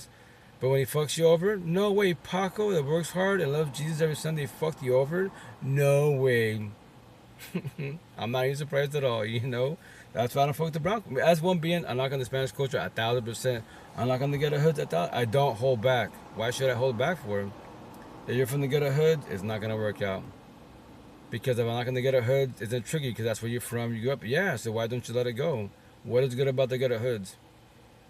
That past version of yourself, let go of your past. You know, if not, then go back to what you know, and that's it, respectfully. That's it, once again. I won't date a Spanish woman, Hispanic and Spaniard at all. Woman, girl-wise, only if she's a Hispanic and Spaniard woman doing a healing journey, mental health, preferably a waking woke journey. These conversations on the overall, if not, it's not going to work out. Because she's beautiful, A for fucking effort. She got a body, A for fucking effort. She can have tattoos, yeah, sex appeal. Her tattoos can be Bible scriptures, Buddhist teachings, mental health, awesome numerology. I know all about that. I don't comprehend it, you know, but I do communication. But situation is like, yeah, like her. I believe she's a lesbian. Nothing wrong with that, right? So here's the kicker. Whatchamacallit, when she goes to break up, and which she's doing, I think she's going through recently wise. Don't call me now. You know, she's a lesbian. She dates a brown girl. Yeah, you stick to your own race. They're a queen. There's your problem. Especially the toxic guys, too toxic as fuck, too narcissistic. Yeah, so you can go. But here's the kicker. You have a platform. Your voice is powerful. The downfall, you keep choosing wrong. And the situation is like, what I do, I call you the fuck. You have all these followers, and you say positive talk, God, Buddha, spirituality, all terminology, you write all that shit, and you're still choosing wrong. Make them make sense respectfully, you know? You know, every which way as beings. Wonderful seeing you. Good evening. Hey, what's up, Vanessa? How you doing, Queen? Likewise. How you doing? How's it going? So, I'm gonna push play. It's about 3 minutes long. Remember, I'm not speaking. You don't see what I see. Her name's like Celeste, Selena, or some respect when I say that. Doesn't it sound kind of bad when I say this? But when a brown person speaks, I don't really care respectfully wise. Like, they can't teach me 99.99% of the Spanish culture. Hispanics, Latino Spaniards, they can't teach me anything positive in life. I tell my time, don't bring God, don't bring the Bible, astrology. Teach me something about you. Hey, what's up? Oh, what's up, Poeta? How you doing, Queen? How you been? How's it going? How's life? How's your health? How was your weekend? I said respectfully wise, you know? Teach me something positive about you. Why do you want to know about me? Like, cause I want to make sure your mental health is okay. You're working on your feelings. You're trying to evolve. Because your beliefs aren't struggling. That's why I love saying this. Nobody believes you're struggling. Does God have mental health issues? Does Allah have mental health issues? Buddha? No, you do. How? Why? And for how much longer? Respectfully. Good. How about you? Oh, doing good. Thank you. I'm blessed every day above ground. One more day to live. I'm just telling stories to my last day. The same story every day above ground to my last dying breath. Because when I say this, like, you gotta learn the hard way. I comprehend the concept, right? But I carry it the fuck out. If you're older than I am, 18 at heart, just 45, and you've been knowing this conversation, or you knew of this, healing journey, why didn't you open your mouth? You worry about the spiritual warfare, your reputation. Have you heard of burner accounts? You don't have to like comment publicly wise. You can reach out to the DMs. You know, at least you're trying. You know, I fell asleep. That was a good nap. What did I miss? Oh, what you miss? Not too much in mind. Same conversations, you know, mental health, playing clips, doing scenarios type of situation, you know. But anyways, I'm about to push play, so it's like once again, I'm not speaking. The cool thing is, you don't see what I see. You hear someone speaking. Test yourself. The tennis begins is like to test your mindset, you know. Like how do I feel the way I feel? Why does someone take my energy? Welcome to live number one. How you doing? How's it going?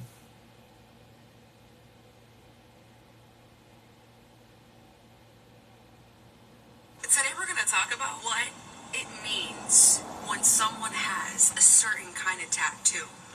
Nobody talks about the Sorry, things that you feel. I dropped you. You're Go ahead. finally meeting a genuinely good person. After, you know, Sorry, go ahead. Wait, is this the number one or no? Okay. Never mind, they jumped off. nobody talks. Hey, excuse me, ma'am. Power language barrier. Today we're going to talk about what it means when someone has a certain kind of tattoo. You ready? Me too. If someone has any type of religious tattoo, just know that while they are a child of God now, that doesn't mean they still won't whoop your ass. Play with them if you want to. If they have a butterfly tattoo, you are not to be trusted. Something about you just... I don't know, man.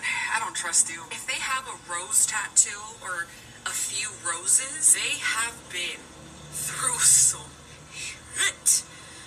They have been through some, I'm telling you, like severe trauma. If they have a portrait of a family member, they are very, very family oriented.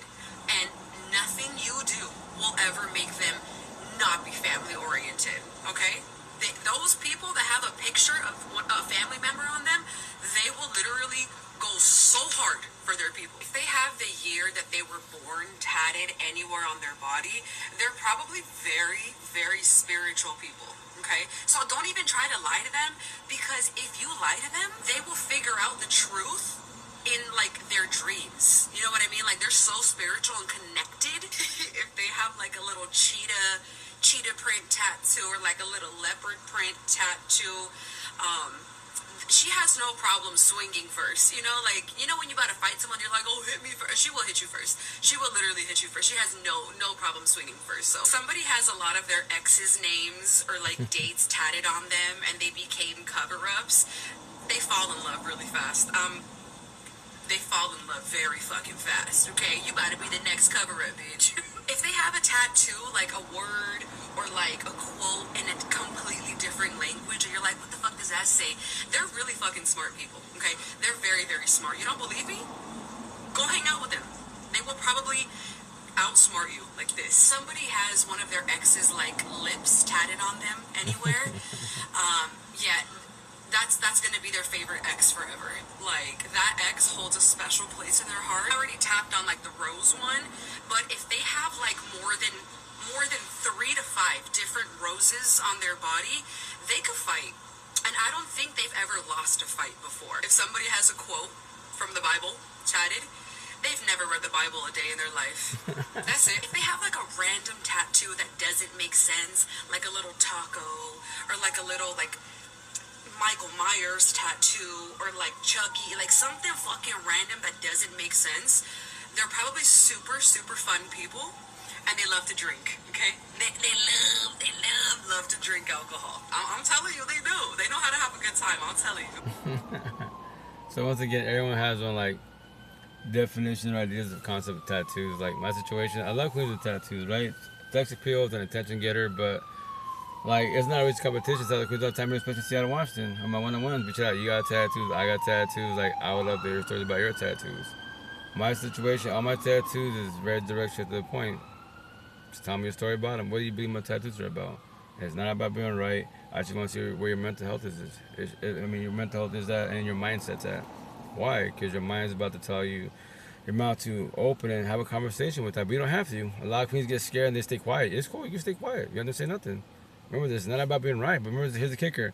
Everybody out there, you got tattoos, I got tattoos. Remember this, to remind you, Your tattoos do not shed tears.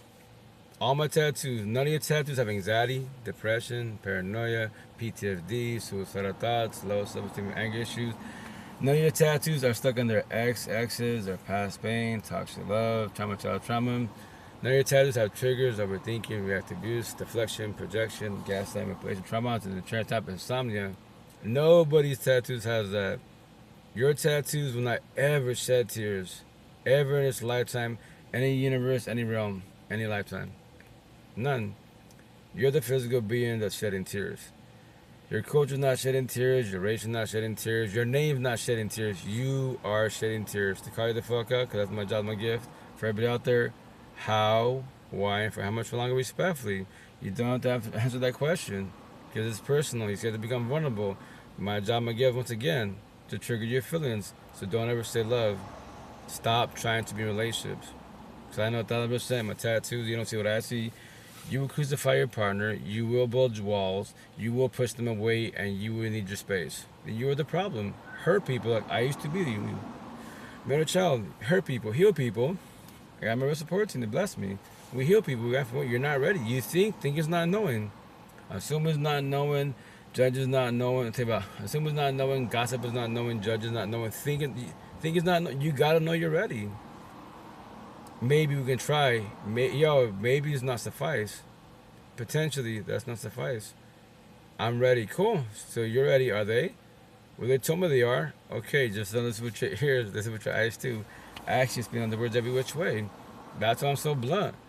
You got tattoos. I got tattoos. Like, yo, how the hell you beautiful? Especially the queen. You beautiful, exotic. All these followers. OnlyFans $1 billion fucking dollars, and you crying about one person, the whole universe, that magic came by your side, and you believe in God, Buddha, astrology, numerology, and he sold you a fucking dream. If you're a lesbian, she sold you a dream, and they took all your energy. Make them answer respectfully. When will you retract your energy? Yes, TOS in the course, you become one. Physically, you change energy. Emotionally and spiritually, you can always retract it every which way. When you can do that, you can handle rejection. That's why I say my number, it was 95. Now I say to put fear in the whole universe, every realm, every timeline, whatever you want to call yourself. 99% of you, 99.99% of you are scared of rejection. You're scared of getting, because your parents break up with you, cheat on you, divorce you, leave you, ghost you. Yeah, that is their choice and free will. When they do, and which they shall, how will you react? How will you respond? Or do you live for scared of that? Can you handle rejection respectfully? That little say be tied on my back. And nobody says that. If anybody says the word for word or close enough, once again, please tag me. I say respectfully in the utmost respect. It might sound kind of harsh. Finally, I can speak to another physical being that potentially awakened journey. All my tattoos, face tattoos, maybe they're on their woke journey. They don't need people, they want people. Oh, what? Hell yeah. Cool. Who taught you this? When you start your healing journey? By chance, do you still have your real support teams? Who taught you? I would love to speak to them. Because if they taught you this, I know they've been evolved more than me type of situation. More than both of us. Once again, as beings, you can never have enough notes, knowledge, wisdom, knowledge, metaphor, riddles, stories. I love to learn from others in the healing journey. Because maybe something you say, your story. Let's say I know who you are. Check out.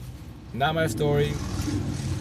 This is John's story, whatever, from Beagle Squad. If you want to, let's say I have his information, I respect his boundaries, I'll reach out to him. It's not my story. I don't want to mislead you type of situation. Let me get hold of him. I respect his boundaries. You guys can link up. Maybe he can help you out, because that's not my story. I verbalized it. You're in the chat, you're in the DMs. I'd be, I was just telling a story. It's not my personal story, but I know whose story it is. That's a good bit of technology, guys. So much resources. Y'all doing the healing journey? There's so much resources. Whatever feelings you're going through, type in any search bar. Just type in a keyword. Breakups, anxiety, child trauma. Once again, to keep it simple, everything with mental health, empath, narcissist, all the terminology, it's only one fucking phrase. It's called the generational cycle. All of us, every being, whatever you want to call yourself, from every realm, every universe, whatever timeline, whatever, all your terminology, right? Whatever your beliefs are, you're all stuck on it. Karma for now. What? Everyone's stuck on it. Once again, you want to see your future? Look at all your toxic family. Go become your toxic family. That's not my spiritual gift. I can see everyone's future in front of my face. Especially your queens, your queen. Look at your mom. I mean, look at your mother. Stay with your father. You still a fuck boy. You still whooping your mom's ass in 2026. There's your uncle with your abuelita. I mean, with your auntie. Same situation. Beating up your mom. I mean, your auntie whooping her ass. Being a fuck boy. He works. He goes to church every fucking Sunday. And there's your abuelita grandmother. Fucking angel, man. A goddess. All that shit. And still by your grandpa saying he's still a fuck boy. Still whooping her. The priest knows he's a fuck boy. And then I'll go to church every Sunday to say amen. So you queens, don't become your mother, auntie, abuelita, grandmother, respectfully. But if you want the title, for thick and thin, the title, once again, I stayed with your grandpa for 60 years. Yes, grandma, you did. 60 years, I'll call you out. Yeah, abuelita, you did. 60 years miserable as fuck, but yes, you did. And respectfully, you didn't die like that. You better pray that my grandpa dies before you do, and maybe, potentially, you might have a better life. But it took you 60 years of your life to finally be happy. Because he's finally dead. But you could have walked away a long time ago. And once again, the sign for God, universe, Spanish 1, hasta la puerta. I preach about doors. The door's right there. No one's got to stay. If we are adults, self-abandonment, poetic, 1,000. Self-abandonment, we self-sabotage. And because culture-based and religious-based, spiritual-based, you do it for the culture, religion, for your parents, aunties, yeah, for the kids, no. That's why once again, I'm going to tell my bodies and say, or mom, somewhere in my bodies and say, if tradition was working, why is everyone serving to this day? Make them make sense respectfully. What? If tradition was working, why is everyone suffering? That's a corny ass line. Respect your elders, traditional ways, right? I add to it, comma, if they respect you. What? Let's say, rest in peace, my grandparents passed away, but let's say I had a grandpa, right? That he was still alive, but he's not sitting there, right? And he's cussing at me. I'd be like, and everyone at the time, no. Yeah, don't say shit. Fuck that shit. Turn a blind eye. Turn the other cheek. No. Grandpa, shut up. Different generations, respect to call you out. You're going to die, to your last day, but you're going to die miserably as fuck. You're going to say, ask for forgiveness, like the movies, when you're dying, you're dead, but respect. Here's the kicker. I'm not going to respect you. You don't respect me, I match energy. I'm not respecting you. Yes, you are my grandpa. I give no fucks. The best part, you have all these grandkids. You don't have to speak to me. I'm gonna hurt your feelings when I reject you, push you away, because you're gonna gossip about me. I don't give a shit. I tell people once again, I love haters. As long as my name is in your mouth and your mind, I'm winning. It's not a racing competition. Before you pray to God, the universe, fuck Vito. Fuck the guy with tattoos. Before you say I love, whatever you fuck you love, I took your energy. Why do you allow I take your energy? That's the type of people. Don't worry about haters. They fucking love you every which way. Every which way. Why do you allow people to take your energy type of situation? Out of all, you know what I'm saying? That's my job, my gift, once again. Taking people's feelings, especially if you want love, man. You gotta know what love is. If not, once again, I'm gonna tattoo until I have to wait till October. So I did, I'm still alive by then. But I was gonna say, in this lifetime, how many bodies are you going through to figure out what love is? How many tears are you shedding to figure out what love is? And once again, the next to it or by is gonna say, do you know what love is? Do you comprehend what love is? If you knew what it was, I promise you 1,000, you will not stay in toxic love, broken, cold place for too long. For both of you, the door's right there. Respectfully, what? You will not stay for too long. Nobody will stay for too long. I can guarantee that. Because you know what? I tell queens all the time, if I'm your partner, I'm emotionally, mentally, spiritually abusive, I'm emotionally cheating, I'm being a fuckboy, I'm physically abusive, yes, that's a downfall being too empathetic wise, because you're still going to worry about me, what's going to happen to me if you leave me. But here's the kicker, that's why the word's called compassion. If you can't control your empathy, sympathy, nor your feelings, you will stay for too long. And then I tell you a sob story, I'm scared, I can't live without you, I don't know what to do, and you're going to take my ass back in. I tell queens all the time to help you, remind you, remember this, I am not your kid, he is not your kid. Stop being his babysitter, his mother, his father, his probation officer. Let him fuck up. Here's the best part. Kill the social media. I guarantee some empathetic queen, more than you are, will take his ass in, and she will suffer more than you did. That becomes her problem, respectfully. So don't worry. He's not your kid. Keep it simple. He's not your kid. Let him get in trouble. Who cares? Respectfully,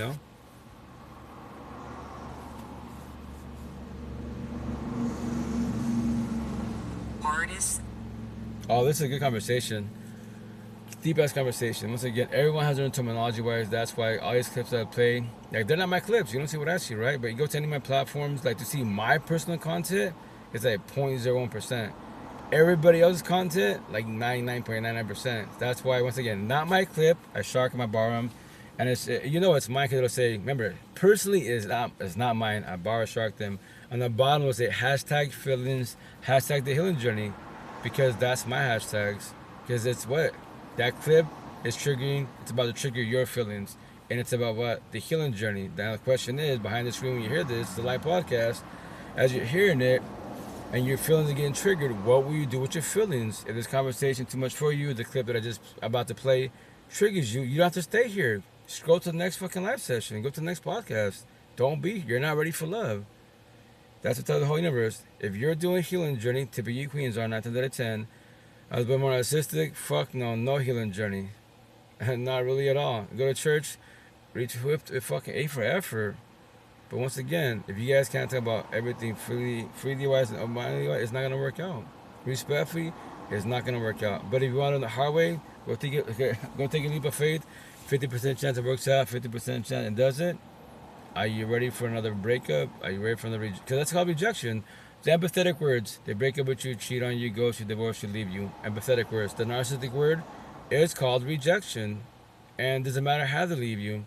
It doesn't matter what you do. I gave you all. Wow, you gave your all, and it still fucked you over. Rejection. Can you handle that? No? Then don't be in relationships. Comma yet. Fall back, start your healing journey. Learn how to comprehend rejection. Stop living in fear. That's why I do the scenarios all the time in Seattle, Washington, at the farmer's market, right? This is like 3 weeks ago. Young, like a little power couple, like maybe like, I don't know, say like mid-20s type of situation. Oh, thank you, Queen. I just tell stories to pay for it, right? Thank you for being here. And also, poetic, you're a beast of what you do with poetry. And once again, for everybody out there, everyone has their own spiritual gifts, be it poets, music, whatever, your mental health, astrology. It's cool. Once again, your beliefs beautiful as one. To remind you, as one being.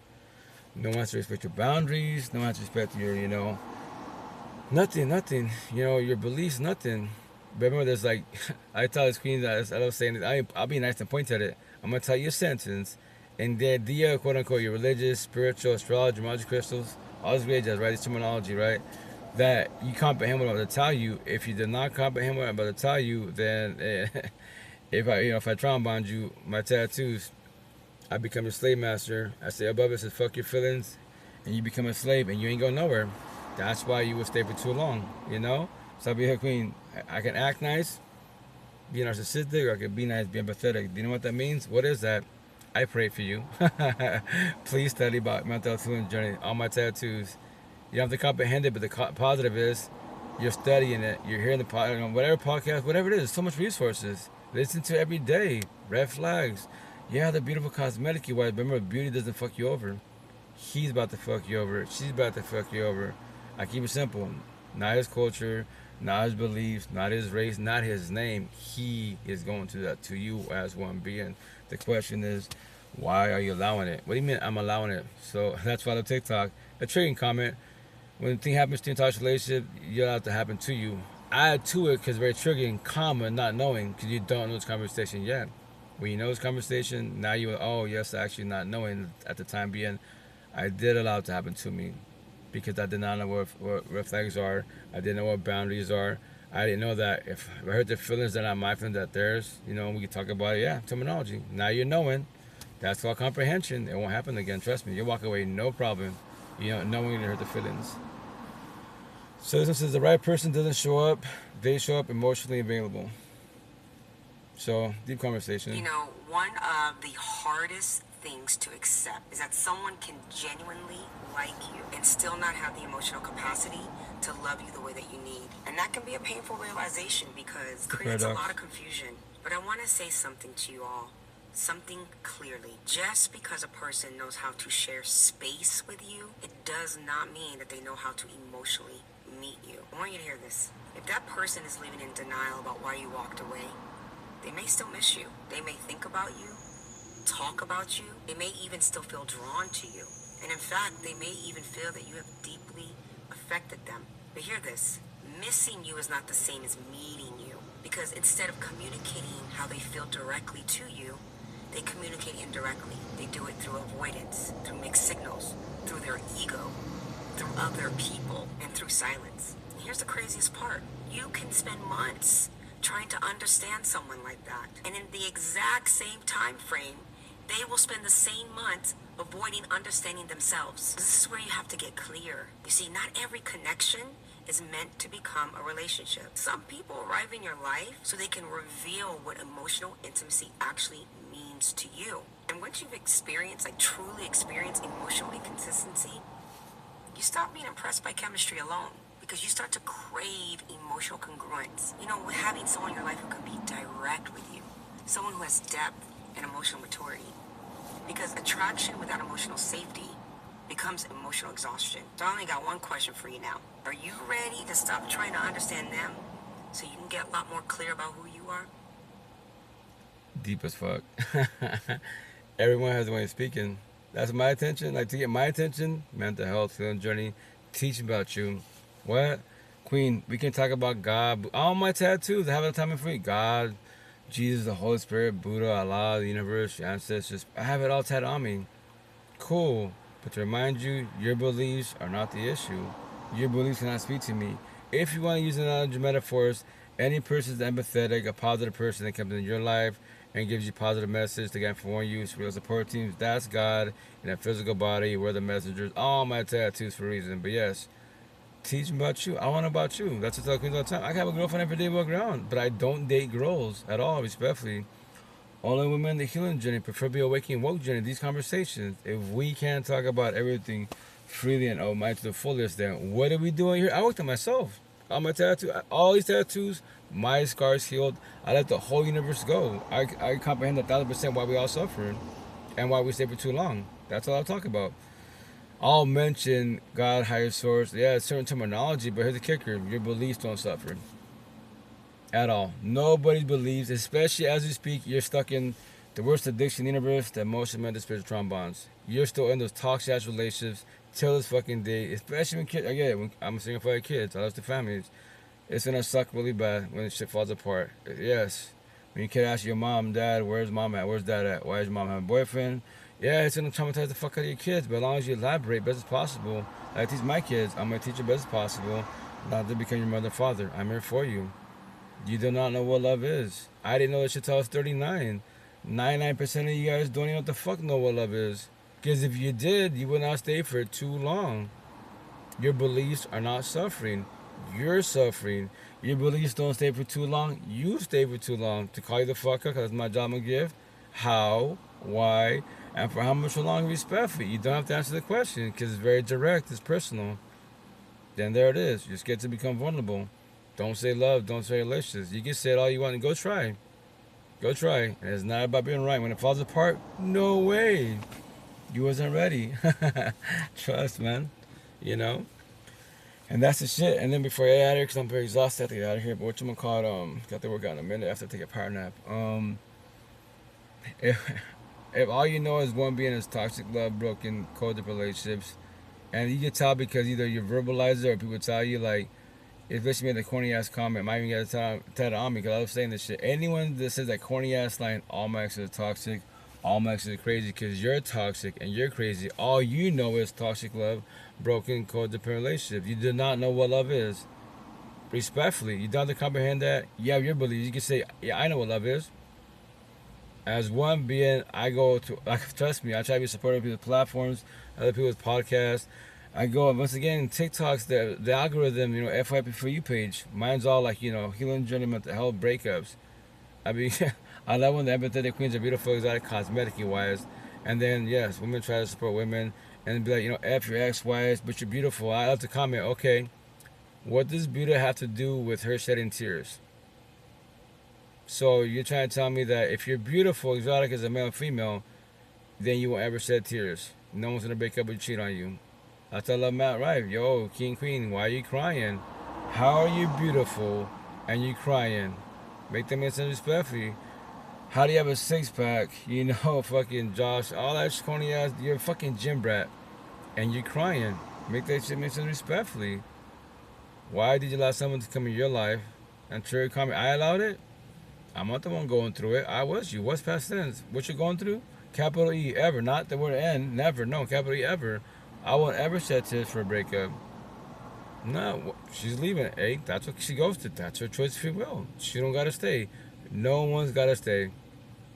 If you believe that if I give my all and I give one individual all my love, my kindness, my beauty, yeah, give your all. And when they reject you, that is their choice of free will. Once again, what are you choosing? What are you doing? And that's the shit. My last relationship, 4 years and 4 months ago, type of situation, or now it's 5 months, whatever it is. Let me see. Think about it good. March, April, May, June, July, July, yeah. 4 years and 4 months. You know, my ex, she gave me, I got a taste of love, authentic love, unconditional love.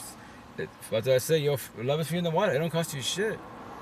That's my standards are hella high, but here's the kicker. It's not high because of like mammy bullshit. I'm not saying don't be a child of potential to be, but conversations. I tell queens like, yo, when they ask you like corny ass, question like, what do you want from a potential partner? Yo, queen, babe, all I want from you is for you to be authentic yourself. What? Just be you. You don't have to buy me gifts. Yes, everyone has their love languages. Well, I love to give. You can give because that's your love language. But here's the kicker to remind you, you don't have to buy me nothing. Just be yourself and that's it. Be authentic yourself. Learn how to control your lust and that's it. If you can do that, achieve that, we're blessed. I'm blessed. But once again, do you know what your love language is? The potential to be, make sure that have similar, things in common. If not, go do opposite attract, And then, maybe I can offer love. Like my last girlfriend, like she even told me, but I verbalized it like, yo, like gifting and buying roses, all that, like I might do that. I'm just letting you know, I might do that, not guaranteed. I work to myself. I don't care about worldly things at all. I use technology. I have all these cell phones. I'm trying to make clips, hard drive SSDs, doing backups. Yeah, I use man-made things for that in a positive manner for storage. Here's the best part. I tell everybody out there, y'all start doing your healing journey, do a podcast. Or if you're scared to, to go viral, not viral, but, to go publicly wise, sell a tattoo. You're not streaming, cell phone, baby steps, audio blogs. And then when you're ready to, video blogs. You're not streaming. You can rewind time 1,000,000,000 fucking times. Trust me, to speak to yourself is scary, but we go on the cell phones. What do y'all do? Netflix, Crunchyroll, Reels, all these fucking platforms. But you can't do a video blog of your own self, but you want love, relations. Make that shit make sense. You're too codependent of the whole universe. When you lose physical beings and man-made bullshit, yo, king, queen, why are you crying? Respectfully, you can't have rejection. You are my face tattoos. You're scared to be alone. That's your problem. I used to be you. I know exactly how that feels. Because we're all ready to be codependent. I need people. The fuck you do. The only physical beings that need anybody is kids. They need the parents, for now. Because you were the kid. You became a teenager, a young adult. You leave the house and go into the Matrix and try to survive in the fucking Matrix. With us, older adults. That's how I was telling my youngest daughter, she's 16, and her boyfriend's, I believe, 16 also. I was telling both of them, you gotta go into the Matrix with us other adults. Now I know when I was like 8th grade, whatever, like, don't come as far as 8th grade, like, whatever, let's go like 13 years old, 14 years old. And while my homegirls then were dating guys my age, because I know exactly what I tell any young queen. That's why older go to younger, because you guys are a little naive. You don't know anything. I tell you, beautiful. Oh my gosh, y'all get wet. It's just a fucking sentence. That's all it is. Is it factual? What is my intent with you? What? Can I go to church? A for fucking effort doesn't make me a good person. That's everybody out there. Like, yo, you gotta observe people's energy. If not, you're gonna get solar dream respectfully. That's why once again, when you get love, you're blessed. Cherish it to the fullest, and when you lose it because they thought it was ready or the time's up, let's say you become bored, the spark is ending, that as long as your partner's touch it up, sinner not factual, you'll bitch it out. It's not you, like corny has comment, right? Baby, it's not you, it's me. Like, I'm trying to figure myself out. What do you mean? Like, on my side, like, you've been doing marvelous, y'all. You give me 1,000% of you, that's phenomenal. But on my side, something's happened to me and I don't know what it is. That's a positive. It's scary, yes, but it's a positive because your partner's doing what? They're talking to you. They're forewarning you. But when they do that conversation, 9 times out of 10, more likely it's gonna fall apart. More likely to be chill out. Like, I don't want to do this longer with you. I don't want to string you along type of situation. Like, you did everything. Remember this? It's hard to grasp that. Like, you did your part. You've been doing your part, but something on my side, it just ending. I don't know why. So I'm gonna just squash it with you, and that's it. Now it's called rejection. Once again, the big word rejection, guys. That's why I emphasize the fuck out of it. So that's why my, once again, standards are hella high. Maybe in this lifetime, to pay for to you guys, you might not have a potential partner. You know, and that's why I use the terminology, which I don't recommend this, but that's your just free will. You can compromise. You know what? So far, I've gone on 30 dates in the last 3 years scenario, not factual. And this one right here, she's the best potential out of all 30 of them. You know, but the downfall is, like I was telling my homegirl, I was like, her scenario, let's say, I go, it's not factual, let's say you not try this, right? But you are the best in the overall, but let's say you have slight jealousy issues. Nothing crazy, slight. But, you know, the other ones have too much jealousy issues. And I've been waiting for 4 years, 5 years, 6 years for potential. You're the best I can do. So let's say on your side you're fully satisfied. My side, I'm 90% satisfied. That's the part that potentially can beat you up type of situation. You don't want to sell people dreams. You got to know that you're both ready. You know, if not, then fuck. You're going to go either stay for too long, especially when kids are involved, try to do co-parenting shit, and try to, the intent, if you're both doing the healing journey, teach your kids to not become your guys as best as possible. These conversations, that's why, you can blame your parents. Well, my parents should have taught me better. Well, how can your parents teach you better if they was not taught better? Make them make sense, because they don't know this conversation. I tell my kids, all 8 of them, why am I speaking to you now? There's grandpa, my pops, grandma right there. They're right there physically. Why aren't they talking? Because they don't know this conversation. That's why everybody out there, give your parents grace. Give all your family and friends grace. If they're just on a journey, none of these conversations, they might say certain things, but they don't emphasize it. As one being, this is all I talk about to my last dying breath, because this is all I care about. Because I won't ever suffer. Yeah, grieving journeys, people pass away, yes, but what do? I dissect it. How did they pass away? They say the car accident because they were drinking. Well, the bottle became their God and their love, so respectfully, they became a zombie. So, the situation, I didn't do it, they did it, type of situation, and it sucks. Maybe in the next lifetime, they reach out for help and guidance, start the healing journey. But nobody can bring them back. They're not physically here no more. You know? That's why it's called a grieving journey. That's a death grieving journey. The worst grieving journey is when someone's physically here and they push you away. Family, friends, especially partners, especially when kids are involved. It's a lot. Your kids can push you away. I have 8 kids. As an adult, I kind of rejection. All my 8 kids, get telling me, yo, dad, F you, I don't want to talk to you. Leave me alone. I don't become sad, depressed. I don't question my self-worth. I am the father. I tell the words of myself, traumatized with my words, because my mouth was vicious. But my number 3, I forewarn you, hey guys, like, it's not you, it's your mom and I with heads. Please don't get involved, because you know me, my type of situation. Not knowing the terminology then, but if I get really mad type of situation, the devil come out of me. I don't give a shit who you are. The version of myself, when I'm triggered, but once again, the devil's in all of us. They could be God. Hey Rito, hey Marge, how you doing? Fuck you and your mother. So I calm down, become God like Jesus, like sorry God, sorry Jesus, I was just mad, I couldn't control my anger. That's why it's beings control your triggers, which is the devil's in all of us. You don't become triggered, because if you become triggered, you build hatred. Hatred is like poisonous. It's like hatred is like falling poison monetarily. That's the shit, because you got triggered by petty words, feelings, conversation, and truth. How, why, and the situations for how much longer, That's why when it comes to personal feelings, personal mental health issues, that can be triggering for you as one being, But I gotta get going, guys, because my phone's about to die on me. So I love you guys. Have a blessed night. Take care. Be safe. I'm always in your pocket. Oh, what's up, Sebastian? How you doing? You're jumping on, but I'm about to jump off. How you doing, Queen? How was your weekend? So respect to everybody out there. So, like, please do not ever feel alone. Face tattoos. However you want this conversation, I'm out of your pocket. Any platform, email address, phone, whatever you want to do, however you want to do this. Like, I just don't want you to give up on life. I don't want you just to, like, shut down. Like, yo, love is the answer. God, universe, love is the answer. It don't cost you nothing in life. It's free in the water. You can lose everything worldly. Horizontal bullshit, physical beings, jobs, whatever. But guess what? Your health is good. Your mental health is good. Cool. Then you're God in love, which I say God, Jesus, Holy Spirit, the universe. And then you come next. It's vertical. You're blessed as one being. You're blessed. Everybody else is codependent of horizontal man-made bullshit. They have a lot of healing to do, respectfully. That's why if you're doing healing journey and they're not, it doesn't start. TikTok still have you not to be safe. It doesn't matter how many what the status is type of situation at all. At all. Just make sure you're good for yourself on the overall, and then knowing to warn you, knowing that people one day, as potential partners, they can walk away. That's the part I'm trying to help the whole universe, especially empathetic queens. Nobody's got to stay. A lot of queens on the overall, you are loved, and you will stay for too long. You will give me 1,000 chances.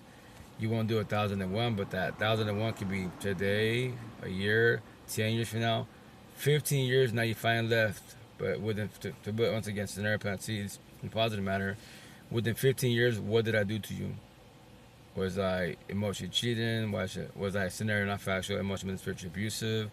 I was being a fuck boy. I was being physically abusive.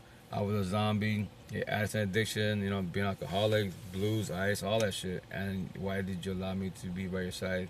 Knowing that every day above ground, I was causing war. I was sucking energy. You're walking eggshells. You can't do shit because of me, one person in the whole universe. Try not to do that to yourself, but once again, easier said than done because we're all stuck on what? The generation cycle, common issue wise. When you reach out for help and guidance, start your healing journey, this is how you evolve. This is how you get your life back. It is your life. Not your parents gave you life. Because any parents that's too narcissistic, well, I gave you life. Yeah, mom and dad, you did, but I'm an adult. I don't live with you. I don't have to come visit. Because here's the kicker. Every time I try, give you guys grace and be empathetic, all this terminology wise, all you guys do is talk shit. You just mad because I left. Well, when I was living here, y'all talked your bullshit and mistreated the fuck out of me. You abused me and used me every which way. You're just mad because I left, and now you have to figure shit for your own type of situation. That's another thing before I get here, guys. When you start this healing journey, especially with too empathetic wise, you start being selfish in a positive manner. Then everyone's, because before you be the yes person, because you want to be a fixture change savior. You don't, you want peace. You don't want wars. You do everything for anybody out there. The downfall, you put yourself in the back burner. So when you start realizing, no, I'm not doing that. What's wrong with you? You guys see a doctor? You have the devil in you. Like, just because it said no? Nothing like that, man. Nothing like that. But that's my situation. Hella family, but nah. But love you guys. Have a blessed night. Take care. Be safe. You guys gotta take care. Remember, guys, I'm out in your pocket. Please don't ever feel alone. So have a blessed night. Take care. Be safe. Ciao, ciao. Meet me squad. Love you guys. Take care. Be safe. Have a good night. Ciao, ciao. Be safe. Twitch. Love you guys. Take care. Be safe. Ciao, ciao.